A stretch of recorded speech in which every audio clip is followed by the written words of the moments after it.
Hello, this is the Stories Beside channel. I release videos every day for you. Subscribe and click the bell.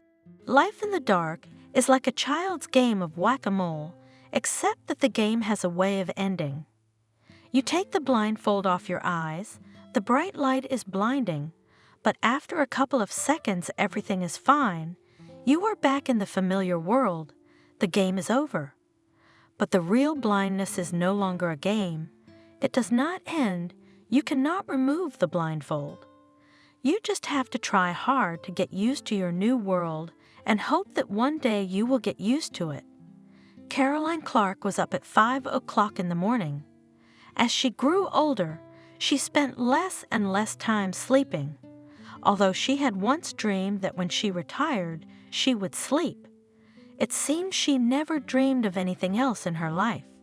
Well, here is the retirement, and sleep in a human way Caroline has not learned. Too accustomed all her life to jump out of bed before morning dawn and run to do household chores. Well, what you need to redo, it's time to go to work, and from work you go the second series. Spin, maybe then and go to bed early by midnight. That's partly why she was so infuriated by her sister-in-law's laziness to sleep until 6, because she herself had never had such happiness. The alarm clock gave its usual cheerful trill. 6, time to get up. Lisa reached out to turn off the annoying tune, but her palm slapped against the cool surface of the dresser. Her eyes were a mess, and for some reason she couldn't find her phone right away. Why? She grinned sadly. You'd think that was news. It was just that my eyesight had gotten worse again, and it had been happening all the time lately, so I couldn't even get used to it. As they say, not by the day, but by the hour, that is, by the alarm clock, Lisa fumbled for her phone and turned off the reminder. Squinting and trying not to panic, she glanced around the room. It was squalid. Really bad. The outline of the dresser was blurring, though she could still make out the drawers, the handles on them, though she couldn't see them at all anymore.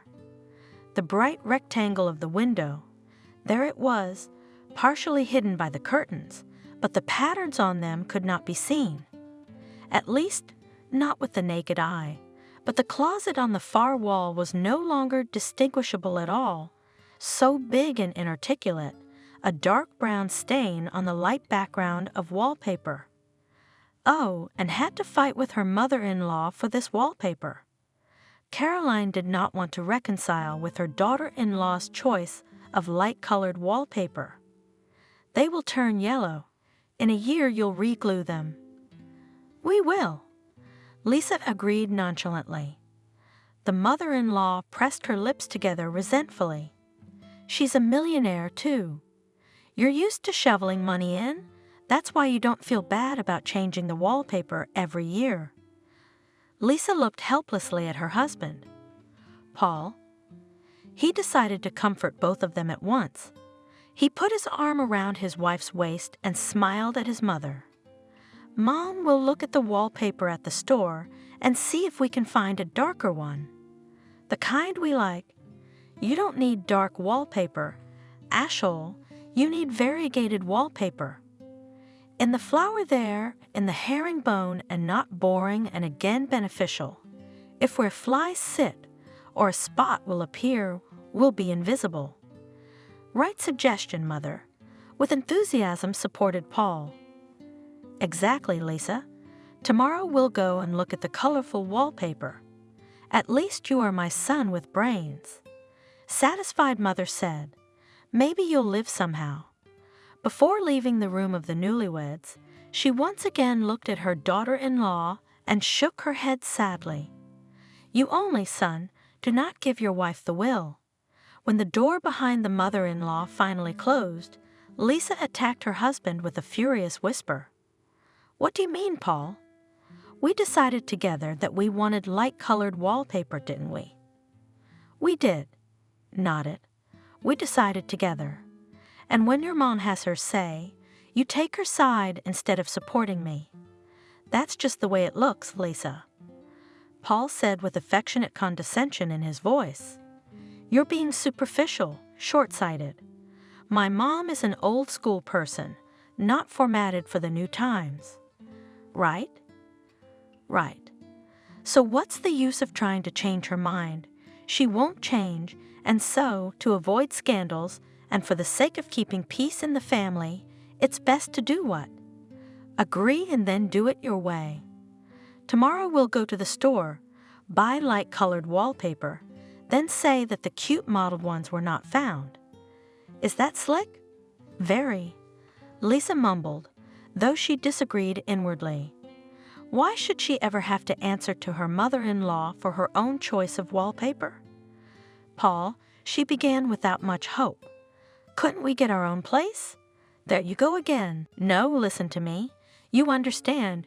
Your mom is good, but here we think of ways to avoid quarrels, and she interferes in our personal affairs. It's unpleasant, but I have to bite my tongue, because it's her house, and she's the boss, and this way we'd live independently. Do you like to live like that?" Paul sighed heavily and turned away. "We've talked about this, Lisa." Slowly he said, "Mom is a lonely person. She's buried my father for 10 years, and I'm the only one she has left. If you and I move out, what will she be left with? Wander around an empty house and gradually go crazy. No one to say a word. I know she has a temper, but what reason is there to abandon a loved one? And she's old. She'll fall, for example, and you can't call anyone for help. You can't do that, you know." "I understand." Of course, she understood that Caroline Clark is a stranger to her, but Paul is her mother. It's understandable that he's worried about her. They managed to defend the light-colored wallpaper, though it was not without a scandal on Caroline's part, accusing her son of willousness and Lisa of stupidity. But now the wallpaper has served its purpose, and the cupboard stands out against it. "Lisa," my mother-in-law's voice came from behind the door. "Stop lying there. I heard the alarm clock. Get up, you lazybones." That's how her mother-in-law speaks to her, affectionately, warmly, and most importantly with deep respect. "I'm up now, Caroline." Lisa responded, "Thank you for reminding me." There was a tense silence outside the door. A second later, it exploded with a resentful cry. "Paul." As Lisa dressed, she heard Caroline complaining to her son in the kitchen. "Son, where did you find her? Such a rude girl. How much longer is she gonna be mean to me?" I tell her, "Lisa, honey, it's time to get up," and she tells me what? "Thanks for reminding me." Who is she after that? Talk to her. Explain that the husband's mother must be respected, or there will be no peace in the family. I will. Paul spoke with a full mouth. He was in a hurry to work, and therefore hoped to combine breakfast with listening to Mom's complaints. It was, predictably, not going well. Caroline couldn't stand it when anyone listened to her while she ate. She liked absolute attention. And the time of day and the needs of her listeners were in no way taken into account. Can you even put the spoon away when you're talking to Mom? You chew like you're not listening. No, I'm listening, but I can't put the spoon away, Mom. I have to go to work. Here we go. Sorry, Mommy, bye. Lisa entered the kitchen just at the moment when the mother-in-law, having seen her son off, sighed bitterly. He has no time to talk to his mother, so raise them, such ungrateful people. Feed, eat. Do not sleep through the night, all to them, and grow up, so they and listen to a native man is not willing. Maybe their mother needs something. Maybe it's her. When Caroline saw her daughter-in-law, she switched immediately. What a life you young people have. You lie in bed until dinner. But I remember getting up before dawn and run, go get water, splash yourself with ice water in the face, and like washed.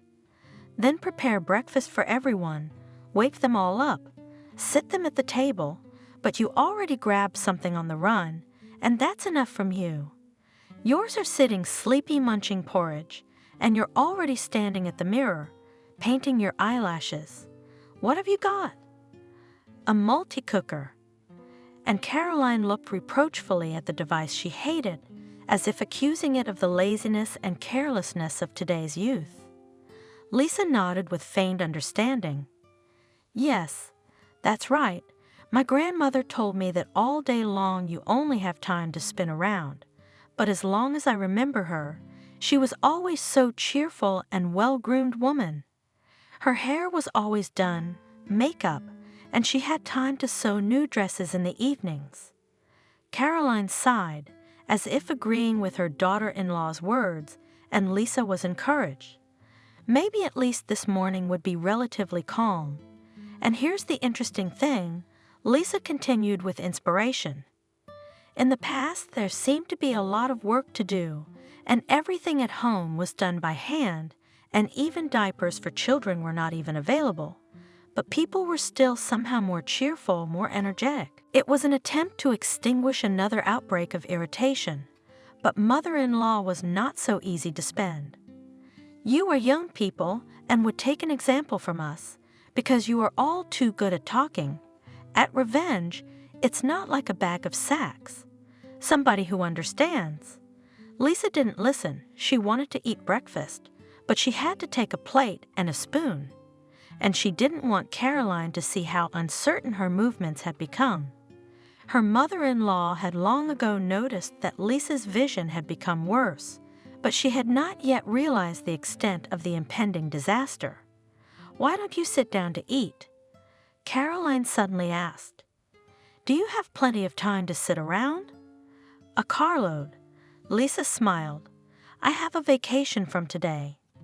She was glad she couldn't see the expression on her mother-in-law's face, but her tone was already expressive. Oh, Caroline wailed, retiring to her room. What kind of young people are these? A vacation, a weekend. Idle, insolent, lazy, now the whole vacation will lie on their backs. She should work and not complain. She's on vacation. She finally slammed the door of her own bedroom, and Lisa knew exactly what would follow. Her mother-in-law would lie down on her wide double bed, make herself comfortable, that is, with pillows, and pull out a huge plate full of candy and cookies from under the bed. She'll chew and watch TV. Her favorite show was about to start, an hour and a half of happiness and a chance to eat breakfast in peace. Lisa gulped down her oatmeal, unable to taste it. Today she had to go to the city to see an ophthalmologist. At the local polyclinic, they couldn't tell her anything good, but they scared her half to death. The ophthalmologist turned out to be a formidable man with a large bald head and a sleepy face. He listened to Lisa's complaints about her rapidly deteriorating eyesight, absent-mindedly, yawning and grunting. When she stopped talking, he stared at her as if he'd just noticed she was here. "So what are you complaining about?" he asked. "My eyesight," Lisa repeated patiently. "I've been seeing a lot worse in the last 2 months, and it's getting worse and worse. Do you watch a lot of television?" "Not at all." "I see." In a dull voice, the doctor said, "So you're on the phone all the time, which is very, very busy." He yawned. "Unhealthy. All right, well, what am I supposed to do now? Maybe some drops or glasses? Tell me, will I buy whatever I need? Eat plenty of blueberries." That's what he said. "And glasses, well, if you insist, sit here." Let's have a look. The chart gave shocking results. Lisa's eyesight was not just bad, it was terrible. The sleepy look on the ophthalmologist's face vanished. How do you even see anything? How do you walk on the road? You could get hit by a car. How? When did it start? 2 months ago, I told you. Was everything okay before that? Your eyesight was good. Yes, Lisa answered with a shrug. At least I didn't complain. Maybe not perfect vision, but good. The doctor was jotting something down in the medical chart. Think back. Have you fallen recently? Maybe, huh? Maybe you were pushed on the bus? Maybe hit your head on something. Any accidents? No, nothing like that. Strange, but anyway here. He handed her a thickly written piece of paper. I've written you a referral to the Institute of Ophthalmology. You'll have to go to the city. Here. He waved his hands guiltily. But you're a doctor, aren't you? Can't you do anything at all? At least diagnose? We don't have the appropriate equipment here, and the level of specialists you need is not the same. Go to the city. And don't delay. Time is of the essence. Is it serious? She asked. You just tell me the truth. Is it that serious? I don't know, the doctor answered honestly. I can't tell you anything for sure. It happened 2 weeks ago, and for 2 weeks Lisa lived in agonizing anxiety. Her eyesight, as if someone had jinxed her, was deteriorating more and more each day. She tried to calm down and keep a cool head, but it was too hard. One late evening, lying in bed, she couldn't stand it and burst into tears and told everything to her husband. But Paul, listening to his wife's confused and nervous story, only laughed and patted Lisa on the shoulder like a frightened child. Don't get upset over nothing, Lisa. Soon you'll have a vacation, then you can go to the city, to that eye institute of theirs. I'll tell you it's just eye fatigue. You should probably read less. That's what. And you're always with textbooks, dictionaries, notebooks. That's how you hurt your eyesight. Teachers often wear glasses. For some reason, Lisa felt offended, although she knew perfectly well that her husband just wanted to calm her down. But it turned out as if he didn't consider her problem worthy of attention. No, she reassured herself. Nothing offensive had happened. He, on the contrary, wanted to distract me that Paul character does not know, and he is always like that, from the problems dismisses. And maybe he's right. Don't tell your mom, Lisa asked. She doesn't like me, and if she finds out, she'll kill me. I won't, promised her husband, and after thinking about it, added, but you shouldn't talk about Mom like that. She's not such a monster. Paul again stroked his wife's round shoulder and turned over on his side. He could not sleep. He felt bad for his mother, though he knew better than others that her character was not sugary, but still he pitied her and tried to make her life a little happier. What did she see, Mother? She finished 9 grades, and in the 3rd year of technical school was already with a belly. Paul's father didn't think about marriage, but his parents insisted. But they didn't care about their grandson. They cared about getting a free housekeeper. Caroline for their generosity, for the fact that Paul grandson recognized from morning to night the whole house washed. She worked in the vegetable garden, cooked for the whole family, but no one was going to feed her for free. She was assigned to the local school librarian, half a day's work, and the money drops. Salary, however, all to a cent, father-in-law took away. Maybe Caroline would not have lived to her years if after retirement her parents-in-law did not move to the south, to their eldest son far away. They left the house to the younger one, of course, with strict instructions. In his house, be the master, do not give a woman a free hand, she has brains like a chicken. And my father strictly followed this rule, tyrannizing his uncomplaining wife. It was said that he cheated on her often, and as if he made one more son on the side, but Paul did not know anything reliably, and his mother did not want to find out. And only after burying her husband, who fell off the roof on a great drunkenness, Caroline was able to straighten her back and take her eyes off the ground. Here, It would seem, and freedom to you, live and be happy. But here a new joy. The son brought his wife into the house. Mother hated her daughter-in-law from the very first minute, but the desire to separate and live separately resisted with tiger fury. Paul couldn't understand what it was all about, but in time he did. Caroline was taking revenge, taking out all her anger on Lisa, on her mother-in-law, on her husband, who obeyed them blindly in everything. At the fate that had treated her, Caroline, so unfairly. Unfair, and for that injustice, for all that she had been through, Paul pitied his mother. And Lisa, his dear wife, felt sorry for her too.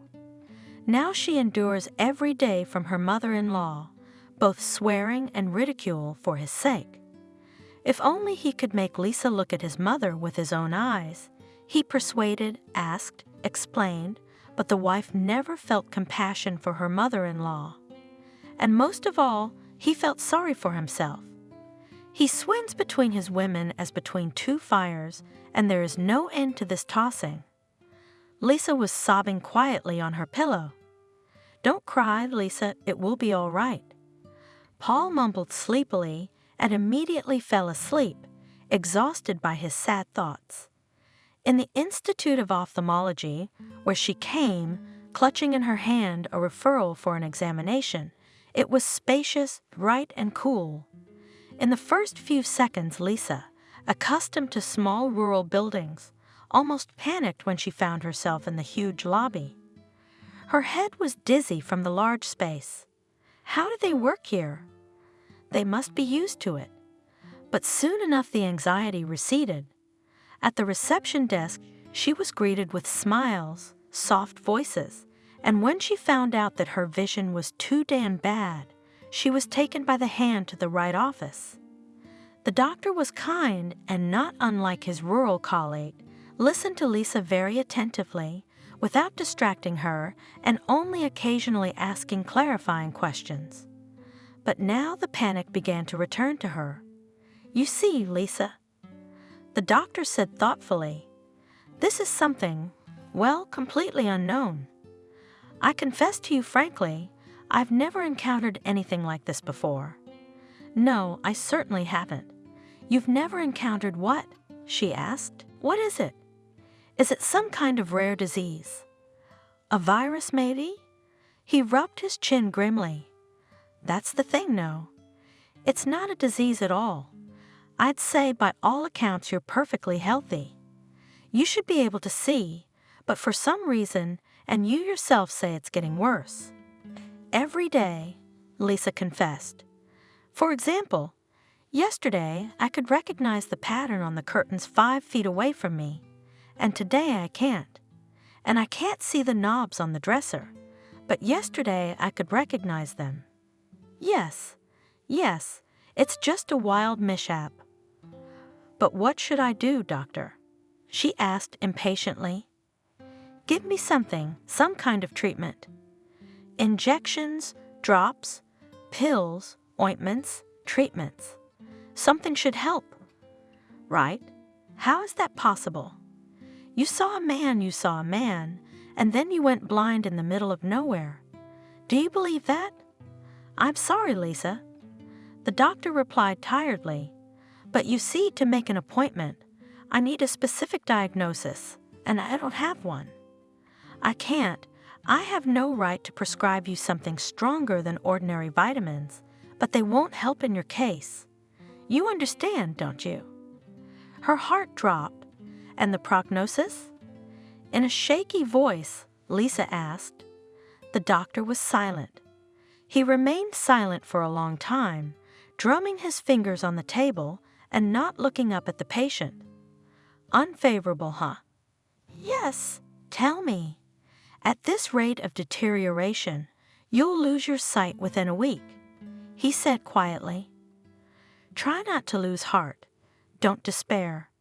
You know, people live without sight and even manage to work. Do you really need eyes for your work? I work in a school, teaching literature. I see, I understand. then maybe you should think about changing your field. For example, you could try to learn massage techniques. You know, blind people make excellent masseurs. You know, when one sense organ fails, the others become more sensitive. That's why blind masseurs have magic hands. And he, it was very noticeable, had a hard time consoling. Lisa understood him and did not judge him. How do you cheer up a man who in a week will be an invalid? Thank you for the counseling, she said, standing up. I'll be going now, thank you. Wait, the doctor stopped her. You're a villager, aren't you? I don't really believe that myself, of course, but what? Look for your grandmother. You know, there are witch doctors in the villages. Why don't you ask around? Try her. Will it help? Lisa grinned. It was so strange to hear this from a certified ophthalmologist with a scientific degree. How can I put it, Lisa? I know cases when official medicine refused at a complete dead end, and semi-literate Bacchus coped. Why? Honestly, I don't know. Either they're closer to nature, or they really know the unknown. I don't know, Lisa, but you should try it. There's nothing to lose. I don't think it'll be any worse. Yes, she whispered. Really, there's nothing to lose. The doctors can't help. Lisa took the bus back, and for the first time she felt long and dreary on the way home. It was raining outside the window. The bus was moving slowly, bouncing on the bumps, and the passengers were peacefully dozing, waiting for their stops. Lisa didn't want to sleep at all. She thought bitterly about her life, and then she was transported by thoughts to her near future, when she would have to relearn the world and learn elementary things.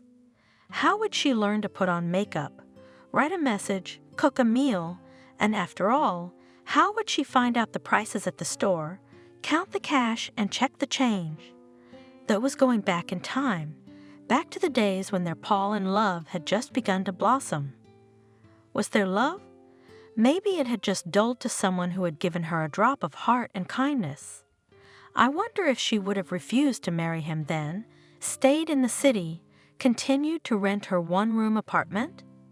Of course, we can say that then Lisa would have been deprived of love and family happiness, but she would have been spared the need to move to the village, to endure the disgusting character of her mother-in-law, and would still meet on weekends with girlfriends, strolling along the brightly lit evening promenade, would brew herself a fragrant coffee and scratch behind the ears of her favorite cat. After moving into the house to Paul's mother, and the real coffee, brewed in a turbine, had to forget. Mother-in-law for some reason recognized exclusively instant drink, but seeing in Lisa's hands a copper turbine, read a whole lecture on the subject. Boiled coffee is for the bourgeoisie, and we ordinary people don't need such fiddles. In the end, she got so fed up with her lamentations that Lisa threw the cup away. Caroline was relieved, though not for long, and the cat had to be given to a friend. Lisa desperately missed her ginger bandit. She had picked him up as a tiny kitten, dirty and flea-ridden. And to give him hope for a happy new life, she named him Monsieur. You're going to be French, Lisa said, washing the squeaky lump in a basin of warm water. You will grow up serious, important, refined. Maybe you won't be handsome. I don't promise you that, but that's all right. But you will be the most charming. No one can resist you. And the kitten, as if accepting his mistress's prophecy as a guide to action, fulfilled it exactly. True, Monsieur called him not often. He was more willing to respond to music. But only in the new house he did not have to take him. On this occasion, Lisa was upset to the extreme. Mommy is terribly allergic to fur. The fault, Paul explained. Snot runs down her throat. She sneezes all the time. Isn't there somewhere you can put him? Good hands, of course. On the last day before we left, Lisa put music in his carrier and put his bowls and toys in his backpack. Don't worry, her friend urged her on. "He will settle in well with me. We will feed him, take care of him, love him, and in summer we will go for walks, of course on a leash." Lisa nodded sadly and smiled. She knew it was all true. The cat would be taken care of, but she couldn't forget the cat's eyes. He looked so shocked, as if he couldn't believe that his beloved owner had decided to leave him. At that time, Lisa thought she had no choice. She was so in love, and like every woman in love, she was ready to do anything crazy just to be near her prince. And now she was sadly asking herself, was it worth it? And the answer she had to give herself was not too cheerful. Paul's husband seems to be a nice, sweet, definitely a nice guy for whom nothing is dearer than peace and quiet in the family. He's so big and warm, you want to wrap yourself in him like a blanket and bask, bask, bask. Of course, he's a little bit ugly and completely devoid of ambition, strives for development, money, impressions. All this is not about him. And he is not a romantic. You can't look at the stars with him. He would rather lie down on a sofa and watch TV. Well, a hobby is a hobby, not worse than others, but he is constant, balanced, soft. So he cares for his mother in a touching way. He is a wonderful, devoted son, but at the same time, a bonus to Paul comes his precious mom, Caroline, who has no life without constant whining and complaining. Instead of her favorite exciting job, trips to conferences, participation in contests, Lisa now has a half-time job at a school that will close not today so tomorrow, because there are almost no kids. City friends remained in city life. They called each other less and less often, and during Lisa's infrequent visits to the city, they could not get together. One day, Lisa decided to see if her friends were in touch with each other. In the old days, they used to meet every Saturday at their favorite cafe to have breakfast and discuss the news of the week. Lisa arrived in town on a Saturday morning and went to a familiar cafe, but sat far away from the entrance at the farthest table. Half an hour later, the first friend walked through the door. She was usually a little late, but today she turned out to be an early bird. Two others pulled up after her. At their table, there were bursts of happy laughter.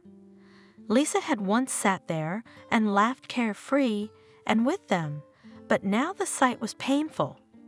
So their company hadn't abandoned their traditions. It was just that Lisa had become uninteresting to them.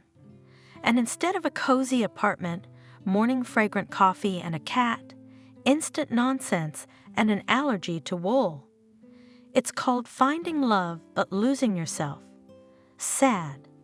And it seems like it would be even sadder. And maybe if she'd stayed in the city and her eyes would have stayed intact, who knows? From the bus stop to the house, Lisa walked slowly, trying her best to see and memorize the countryside before it was forever hidden under the black blanket of her blindness. It would be something to remember. Caroline was already curious about her daughter-in-law's whereabouts, and of course, met Lisa on the doorstep. Complaints, resentments, and reproaches, which instantly sprang from the horn of plenty. "Lisa, where is your conscience? You didn't have time to go on vacation, so you ran to the city to go to your friends to gather gossip. Why don't you stay at home, like a normal wife, and help me with the garden? Why don't you mop the floors like you don't know I can't bend my back? I'll wash them later. I'll just rest a little after the road." That's her whole story. So, as to have fun, so she runs, and as to clean up the house, so it's later. What's Paul going to say? Have you thought about that? So he goes to work and his wife goes out for a walk? You could have cooked for your husband if you had nothing to do. I cooked it yesterday. Lisa replied tiredly, unceremoniously pushing past her mother-in-law into the house. There's soup and a roast. How can a good hostess feed a man with yesterday's dinner? Caroline almost howled. She really did not like such a calm, almost indifferent reaction of her daughter-in-law, and she intended by all means to get a good squabble. "I saw your soup and roast yesterday, and I almost felt sick. Who cooks like that, Lisa? You chopped up everything in a pot, just chunks of it." "What? Not neat.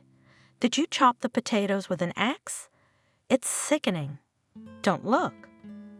And how not to look if Paul is sitting in the kitchen, poor tortured, eating, and he has eyes like a beaten dog? A wife. He told me it was delicious. Here I am, for example, I've lived 30 years with my husband and never once fed him yesterday, every day cooked anew, so that everything was fresh and baked goods every day. Every day is bad for him. And I wasn't lazy like you. You married, so be kind, be a great hostess, so that everything was cooked and that everything at home was clean, or else look, your husband will find another one. The one who will feed him and wash a fresh shirt, he will cook for the morning, will not be lazy. He wears t-shirts. Don't you talk back to me. You better listen to what your mother-in-law tells you, not what she says. Give me a deadline and you'll see for yourself. I won't. Lisa mumbled, "I won't see anything." What? Speak louder. I have ears, not radios. You're mumbling, whispering. Haven't they taught you to speak properly? I'm tired, I said. Lisa said loudly, turning to her mother-in-law. Caroline's face was blurring into one solid pale blur, and Lisa was glad for the first time that she was losing her sight. At least she wouldn't have to watch Caroline's facial expressions play. It's not a pleasant sight, especially when you know you're about to hear something nasty. I'm gonna get some sleep, okay? Sleep? You're no use anyway. The mother-in-law sighed and went to the kitchen. Lisa, left alone in the room, quietly shut the door and sat on the bed without undressing. She was exhausted from the trip or from the bad news. Through the wall, she could hear her mother-in-law muttering unhappily. It was hard to make out the words, but in Caroline's case, the general meaning was clear. It was always the same. I wonder why I put up with the daily backstabbing and downright rudeness from this feisty old woman. No, I've learned not to be annoyed. I've even learned to ignore it. But why should I? All for the love of my husband? I suppose so. Does he love me? Maybe if he did, he wouldn't make me put up with this daily nonsense. Lisa was disgusted by her own thoughts. She'd never doubted Paul's love before. But before I wasn't in danger of being left blind and helpless, completely dependent on my husband and his blood-sucking mother. Before it, even if I did not realize it, but I was still sure that if a knife to my throat would come to me, I would leave everything here, get divorced, and survive perfectly well on my own. But now what? If Caroline won't let me go without a lecture now, what will happen when I go blind? Lisa stretched out on the bed and suddenly realized how tired she was. There was the long journey to the city and back, the doctor's disappointing prognosis, and the thoughts that were monstrous in their clarity. I'll think about it, but first I'll get some rest. She covered her eyes and fell asleep almost immediately. Her first thought upon awakening was, how could it be? After all, the doctor said there was still a week to go. The whole room was plunged into darkness, but turning her head, Lisa calmed down and even laughed at her fright. It had just gotten dark while she slept, with a young moon shining through the darkened window. What time was it?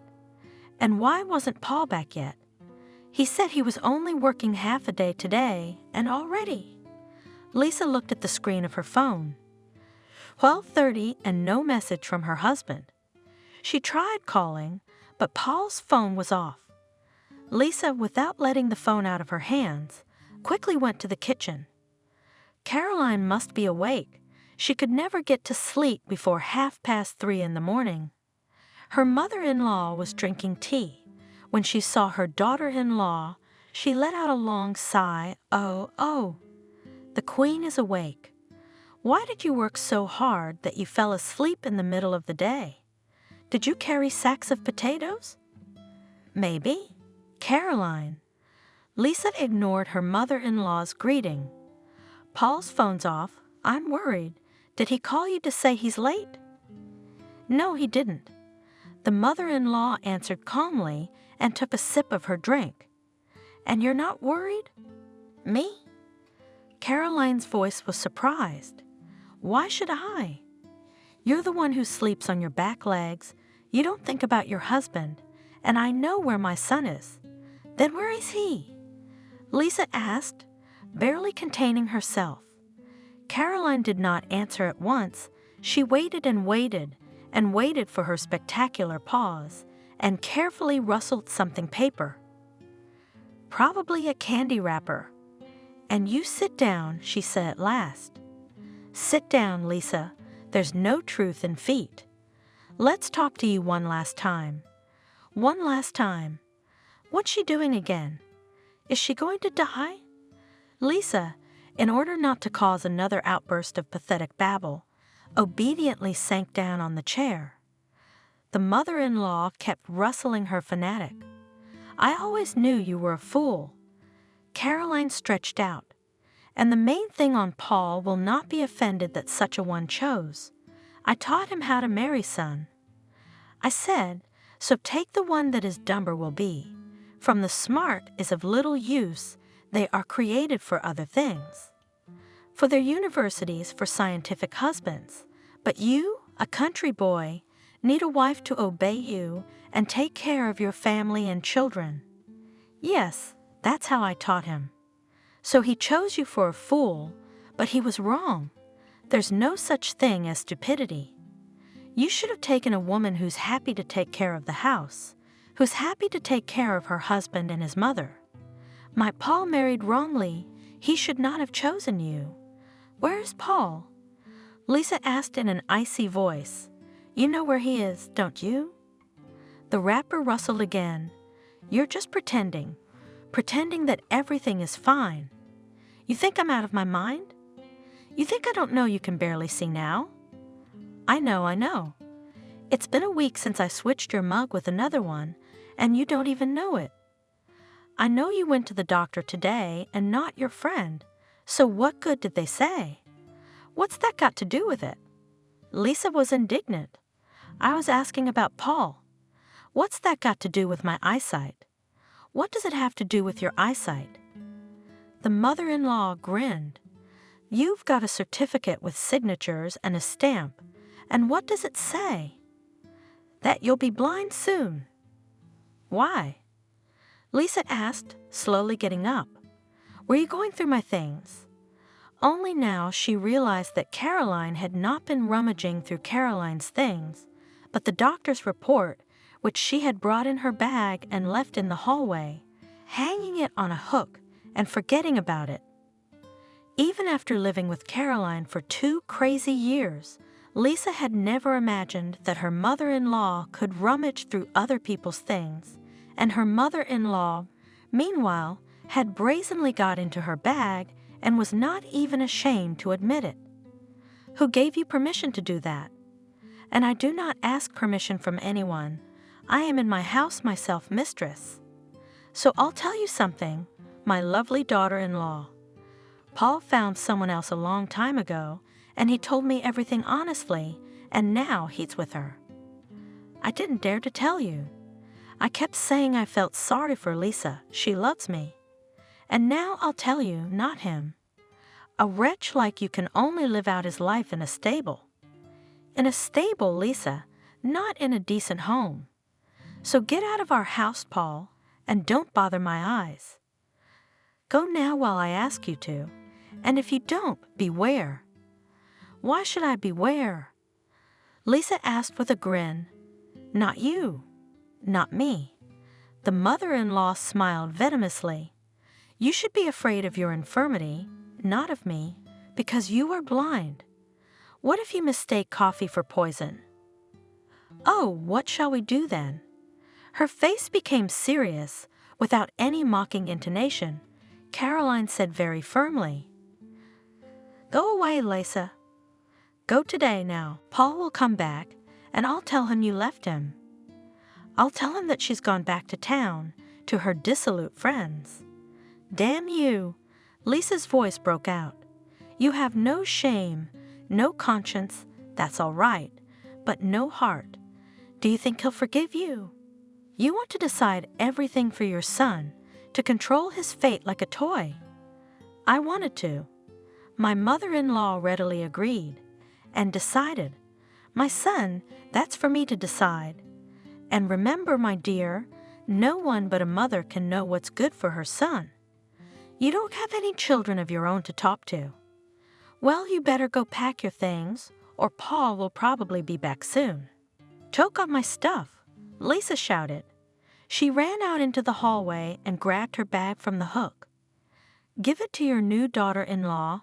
It'll be cheaper," she added, and kicked open the door and left the house. Her first impulse was to stay here and wait for her husband to return. Let him look her in the eye, let him confess everything, or let him finally see what his mother was doing. But after a few seconds, Lisa realized that she would have to give up on this plan. She'd have to give it up so she wouldn't cry later. Let's say she stays here. Let's say she waits for Paul. And then what? That's what she's gonna tell him. "You know, Paul, your mom told me to get out of the house and told me that you have another woman."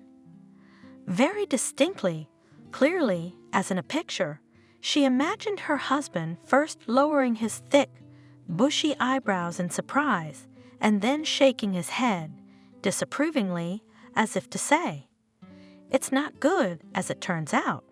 And she already realizing that Caroline was not lying, she will still stand there and look at her husband with a bad, desperate hope.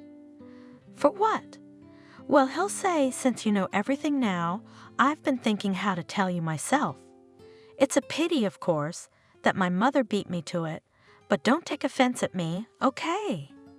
This is life, not a fairy tale, not a movie. It happens a lot. You're good, kind, fair, but we don't fit together, and it's nobody's fault, I'm sorry." And his face will be so guilty and kind that she is likely to cry, and then for a long, long time cannot forgive himself and him this humiliation. And if there is no mistress, then what? He will go to his mother, and she, of course, will lie that she did not say anything like that, and could not have said anything like that, because Lisa is like a daughter to her. And whichever of them Paul believed, Lisa would still feel bad. Paul will start to persuade his mother not to quarrel, because they live in the same house, because Mom can't be left alone, and because her character is already formed, you can't change it. Well, and other nonsense, which, if you look at it in theory, light and not so stupid, but only to real life, it is not always adapted. Because theory is one thing, but practice is quite another. And then Lisa will have to return to this house, and she will not be able to forgive herself for such a humiliation for a long, long time. I've been having a lot of luck with stalemates lately. Lisa knew perfectly well that her mother-in-law was lurking like a mouse behind the curtain at the kitchen window, watching where her daughter-in-law would go. Will she sit on the doorstep like a dog or knock on the door and ask to go home? No, enough of this nightmare. She'll go back to town immediately. She'll wait until morning, and then she'll be there. Lisa looked in her purse just in case. It was a pity, of course, that the doctor's report had been left in Caroline's thieving clutches, but it was no big deal. The Institute should still have a copy. Everything is written on computer databases, not in the Middle Ages. We live in the 21st century, the time of high technology. There was still some cash, a bank card, and a passport in her purse, but having turned the bag over several times, Lisa realized with horror that both were gone. The bank card was still there, but it had been cut in half, and now the two unequal halves were lying at the bottom of the bag, scratching the silk lining with their sharp edges. Oh, Caroline, the most practical woman in the world, who could just kick her daughter-in-law out of the house, had to rip her off too. Well, the hell with her. After all, the phone with all the necessary applications is right here. All that remained was to decide on a place to stay. The first bus into town leaves at 6:30 in the morning. Where would she go until then? Knock on the neighbor's door, but they would let her in. There's nothing to talk about, but they would start asking questions, and she couldn't answer them now, and the whole village would be talking about it the next day. I'll sleep at school tonight, Lisa decided. Of course, it was summer and night, but the watchman should be there. He would let her in for sure. She didn't want to explain to the watchman, whose name was Bob, the reason for her night appearance, but on the other hand, she wouldn't sleep at the bus stop. And Bob had little interest in gossip. He had only one interest in this life: alcohol. As the summer twilight began to lighten, the school looked intimidating. Inappropriate among log cabins, an angular brick building with a broken window on the first floor, it was before the vacations. The children were playing soccer in the schoolyard. Well, the ball flew there. It looked like an abandoned building, the kind of building that photographers love and teenagers find romantic. Lisa herself used to love to climb such places. What could she find there? Treasure? No, everything was much more ordinary, just wanted to tickle her nerves. She ended up with a broken collarbone and a sprain. Lisa knocked on the locked front door. Bob, she called out. Open up, it's Lisa, let me in. But nothing was heard behind the door, no footsteps, not even a rustle. Bob, silence again. I see. The watchman had managed to use his main interest in life, and now he would not wake up at least from the cannon of the fields. Lisa sat down on the steps of the school and stared at herself with an unseeing gaze. She was alone outdoors at night after all. Amazing. She thought wistfully about the fact that, despite the 2 years she had spent in the village, she had never made any close friends here. And when?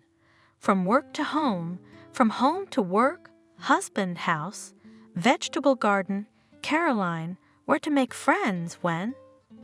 Of course, she could call her friends in the city, ask them to come and pick her up, but for some reason she was ashamed to think about it. Lisa didn't like to think about it, but even now no memory was pleasant enough, all seemed trifling compared to the present trouble.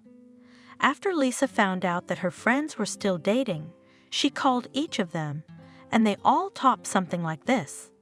Sorry, Lisa, but that's life. You've fallen out of our circle, and we have nothing to talk about. What are your interests now? How do you make cheesecakes? How to get rid of parasites in your garden? You won't be interested in us. We won't be interested in you. It was unpleasant, hurtful, but at the same time, Lisa felt something like relief. At least now she wouldn't have to wonder what had happened. The only reliable companion she still had was Kevin, and it was his number she dialed. He arrived quickly and didn't even seem surprised by her call. He listened, said, "Wait, I'm on my way." And that was it. Kevin, he had always been like that, reliable and dependable, and Lisa felt a little calmer at the thought that she was not alone in this rapidly fading world. Someone cared about her. Someone was rushing in a car to pick her up in the middle of the night from the deserted steps of the school porch. Someone cared. He got out of the car with such a cheerful smile, as if he hadn't come to rescue his friend from trouble, but was going to a party. Hello, lost one. He smiled, helping Lisa up the steps. It's a little late for a ride. Come on, let's get in the car. Where's your stuff? Here. Lisa waved her purse. That's all my luggage. That's a lot. Kevin even whistled in surprise. Lisa shrugged. Look, why don't we pick up the rest? I'll go with you if I have to. Do I have to? No, she wrinkled her nose. I don't have to. Believe me, it's disgusting. That mother-in-law was there, touching my stuff. And the husband what? Kevin asked quietly. The husband ate a lot of pears. Lisa cut him off. No, I don't have a husband anymore. Shall we get out of here? She started toward the car, but stopped. Why did you stop so far away? The headlights are on. It's about 100 meters away. Kevin silently took her hand. Come on, the car is just a few steps away. What's wrong with you? Have you been drinking? No, she didn't answer. I have trouble with my eyes. I'll tell you everything on the way, but let's go quickly. I can't stand being here anymore. I'm sick of it.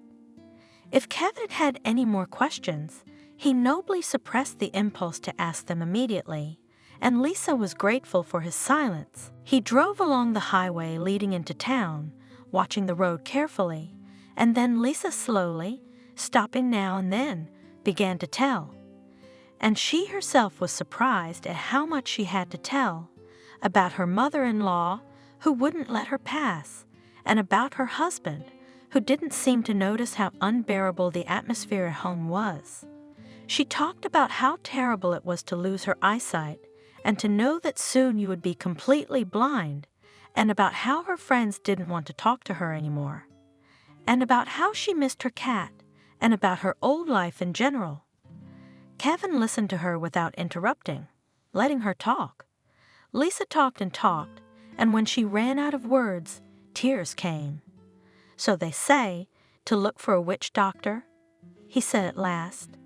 Kevin had brought Lisa straight to his house, and now they were sitting in his cramped kitchen drinking very hot and sweet tea. They do, she confirmed. You know, all sorts of grandmothers, forest witches. They say there are more of them, but there were none in the village where I lived.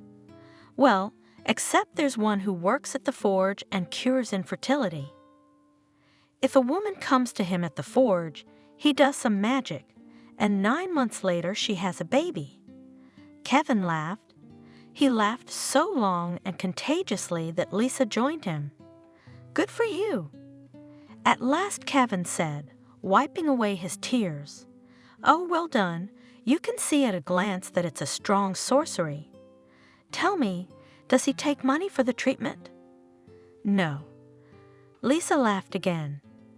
He says that for such a fee you cannot take, or you will not be able to heal. And they laughed again. Kevin had brought her back to life, even if unwittingly. At least she was herself again for the first time in months. Not the deathly frightened, almost blind Lisa, but the other Lisa she used to be. Calm, fun-loving, and laughing out loud. For a second, it even seemed to her that she had gone back a few years, and a lazy, lazy music was about to enter the kitchen. Her nostrils would smell the subtle aroma of fresh coffee and Paul. There was no Paul. There was no Paul. She tried to see Kevin's face, but nothing came out, just a speck of light and a cloud of red hair. No, there's no going back in time. It was just a dream. I'm probably gonna have to retrain now, said Lisa. I'll have to make money somehow. The doctor said blind people make good masseurs. It's good that you're making plans. Kevin approved, but don't rush into it yet. Maybe you'll come up with something. What's there to figure out? The doctors have given up on me. We'll see, he said meaningfully. Now go to sleep. The time is already 4:30 in the morning, and you and I have arranged a meeting. We'll put you on my bed, and I'll sleep on the sofa in the living room. Lisa did not object. Lying in bed, she was surprised to realize that she did not regret what had happened. On the contrary, it was as if a stone had fallen from her soul so easily and freely. It even felt like her eyesight had returned a little, but it was just a feeling, wasn't it? Lisa, Kevin called to her softly from the living room. "Not cold out there." "Here we go," she laughed. "Stupid." Kevin was not indebted to her. "I was going to get you a second blanket, if you need one. Or you can get it yourself, in the closet on the right." Lisa laughed softly. She was a fool to think that Kevin was hitting on her for old times' sake. "No, I'm not cold." She smiled, burying her face in the pillow. "Thanks, Kevin." Meanwhile, Caroline was in the kitchen, stroking the arm of the sad Paul. "I guessed it a long time ago," she said sympathetically to her son. "You just did not want to tell you. All thought that I'm an old fool in these matters, understand, and it's how it turned out. So maybe she did not go to her lover?" Paul asked me sadly. "So just offended by something. She told me recently, 2 weeks ago, that she began to see badly. Crying, afraid that completely blind, and I told her, by the way, carelessly so, that come on, it's all nonsense, you read a lot." "Nothing." Her mother waved it off. "Now what's his name, he will comfort her. What if she has no one after all?" Paul said again, his voice ringing with desperate hope. Caroline drew a crumpled handkerchief from the neckline of her blouse and held it to her eyes. "What do you mean there's no one?" She sobbed. "If she told me herself." "Here, my son, she was sitting there, so brazen, so glossy, and she told me." "Keep all my things, give them to the new Paul fool." "She said that?" he asked in confusion. "Yes, Sonny. And also says, and me my favorite, new everything will buy new, yes, such that you and in a dream never dreamed." So she left, grabbed her bag from the wall and left the house. Paul put his hands around his head. How could it be? His whisper was quiet, as if he had forgotten his mother's presence and was addressing himself. "How can it be, Lisa?" Caroline sighed, then rose heavily from her chair. "Son, I'm going to bed. My strength is gone, I'm aching for you." On the table, misplaced and lonely, stood a vase with a bouquet of small bush roses. Paul had brought them from the city for his wife. In the morning, waking up on a wide bed in an unfamiliar room, Lisa didn't immediately realize where she was, but then her fully awake brain began to plant a memory of yesterday. She remembered how she'd sat on the school porch, how Kevin had come to pick her up, and then she felt a burning sense of shame that she'd never once called him during her 2 years of marriage, never asked him how he was doing. And he said, "Call, don't disappear," but where was it? He only sent congratulatory messages twice a year on holidays. Christmas and her birthday, and when she had a problem, Kevin came at night. A friend. With some difficulty, Lisa managed to check the missed calls on her phone. None. All the better. After last night's story, Lisa didn't feel like talking to her husband. And about what? The impending divorce? They have no children, nothing to divide. Paul will be subpoenaed. No other topics of conversation, none. Since there was nothing to do, Lisa decided to spend the day thinking about the future. The option was to move back to her parents in their tiny backwoods town. That was the first thing that came to mind, but Lisa wasn't going to be a burden to them. In the evening, she would ask Kevin for help to find some massage courses. Then she would get a new profession, and when she arrived at her parents' house, she could get a job. Her parents would be able to help her adapt to her new life a little. This thought cheered her up, and Lisa decided to start adjusting now. She got out of bed and, closing her eyes, groping along the walls, walked around one room after another. At first, she was a little afraid to move blindly, but as the doctor had promised, the sensitivity of her other perceptual organs had sharpened for lack of sight. Lisa noticed that she could distinguish the textures of stone, wood, plaster walls, metal faucets better than before. She liked the kitchen table the best.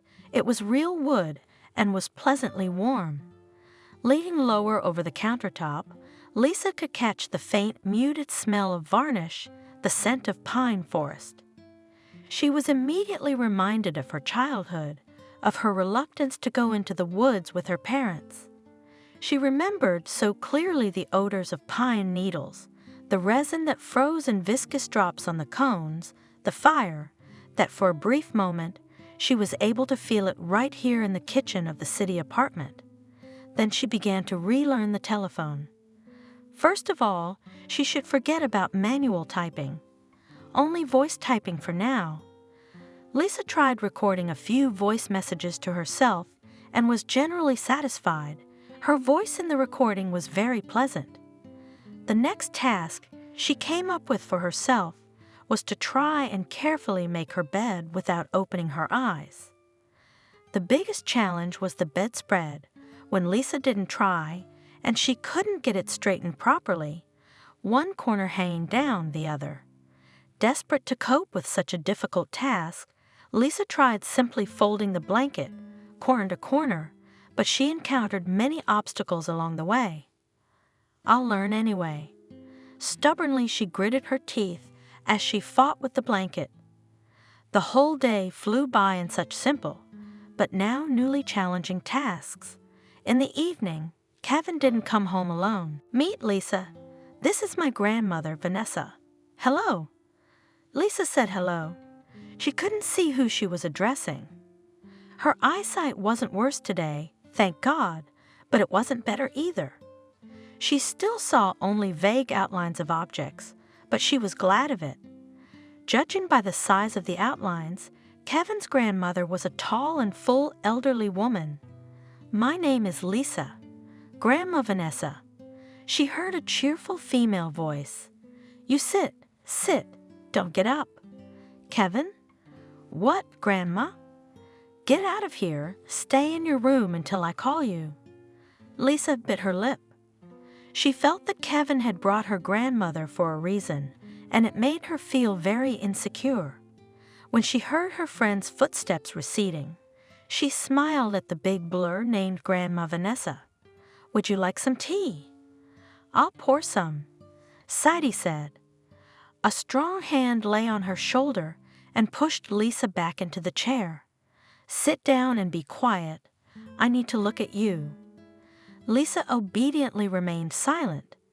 The hand that nailed her to the chair smelled of herbs. There was peppermint and a subtle note of lavender and some other almost indistinguishable but very pleasant odor. Baba Vanessa did not utter a sound. She took her hand off her shoulder but didn't move a step away from her. She was probably looking at her. Lisa remembered that a long time ago, Kevin had said that his grandmother was a real forest herbalist and that everyone went to her for treatment, even injured animals who tried to crawl to Vanessa's door, and she nursed them all back to health, no matter if they were human or animal. Then Lisa let the story pass her ears, even thought that Kevin had made up such a colorful relative. It turned out that Kevin had not made it up. He had told the truth, and she had been a fool not to believe it. It was very uncomfortable to sit like that, not moving and not opening her mouth. But in a few seconds, Lisa felt a slight warmth on her face, as if someone's invisible, but obviously kind, caring hands touched her temples. Obedient to this pleasant warmth, she closed her eyes, and tiny golden sparks immediately flashed under her eyelids. "Sit, sit, sit." Vanessa murmured and put her palm on the back of Lisa's head. "Sit still. I'll look at it again." Lisa did not move. "I see. Everything is with you, girl." Vanessa spoke softly and shouted in a strong, loud voice. "Kevin, come here. It's okay." "Here I am, Grandma. I have a bottle of water in my bag. Take it out. You will wipe her eyes with it every night. And when the water runs out, she'll see." "That's it?" Kevin was confused. "You don't need anything else?" "Yes." Vanessa laughed. "At least give me some tea. I'm thirsty." Kevin also laughed briefly. Lisa, your doctor was right. Medicine failed, but my grandmother did it easily. Grandma Vanessa. Lisa decided to speak up. What's wrong with me? The doctors couldn't diagnose me. And they won't. The herbalist answered. The spoil on you is strong. Doctors do not treat it. We can do it and do. And who? She couldn't see, but she could clearly imagine Vanessa shrugging her shoulders. I don't know, but I'll tell you this. Who put this spoil on you will soon stop seeing. As soon as you find out who of your acquaintances has gone blind, it means that it is him. Lisa felt uncomfortable with the lightness with which it was said. She squirmed in her chair and suggested, How about I rub my eyes for the first time right now? Let me help you. Kevin moistened a cotton pad with healing water and gently dabbed Lisa's eyes. Water and water. When she opened her eyes, nothing had changed. Is this really going to help? She asked Kevin as he walked her grandmother home.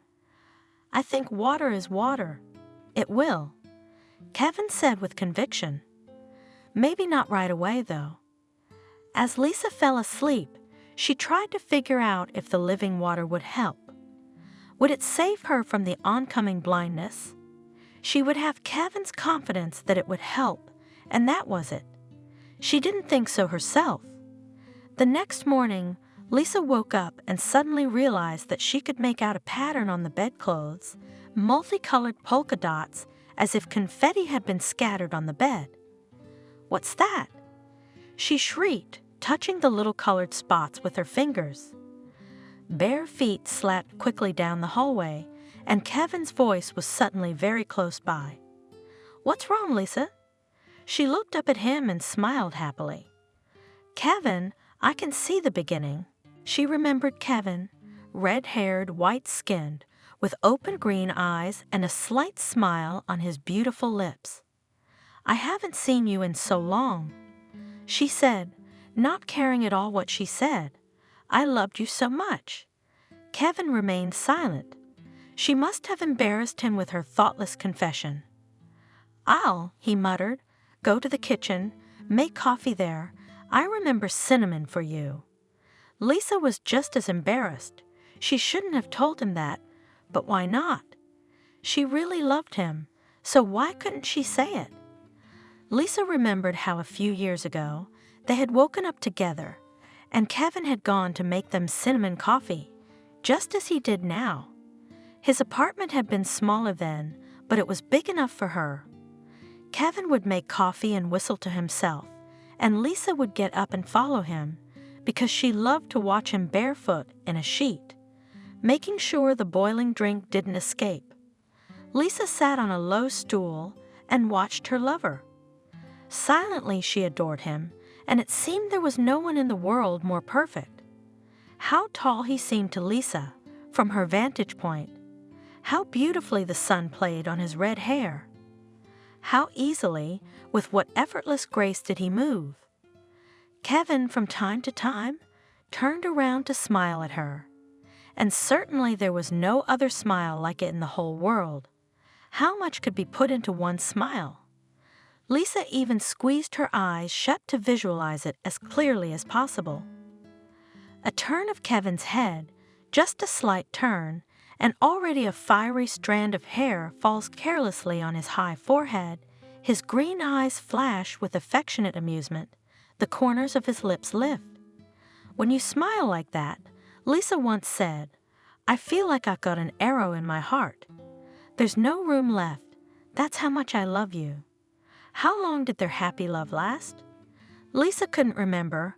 Maybe a few months, maybe a lifetime. How simple it had been then, simple and very real, and how stupidly it had ended. Lisa remembered that day, and now it all appeared to be a dream. Here she is standing in the airport, for some reason in Kevin's jacket, and from tears she can't see anything around her, but Kevin is still with her.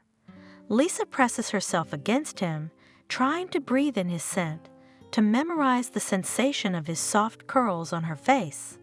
I'll be back. I'll be back soon. Don't cry. When I get my father back on his feet, I'll be right back." Why? Why didn't she go with him then? Kevin's father had been in some terrible accident, and it took a long time to recover. Week after week, and then the weeks turned to months. Kevin called her every day, but there was nothing comforting to report. So far, things were still a little creaky. "I guess I'll have to stay a little longer." "Don't be mad. I miss you so much." And Lisa wasn't angry. How could she be angry with someone who was her whole world? But with each new day, it seemed to her that drop by drop, joy, fun, love were leaving her life. She was less and less interested in work, movies, hanging out with friends. Once at the very end of her vacation, just out of desperation, Lisa signed up for a one-day excursion and then promised herself never to do it again. The excursion was so boring that Lisa could hardly wait to get home.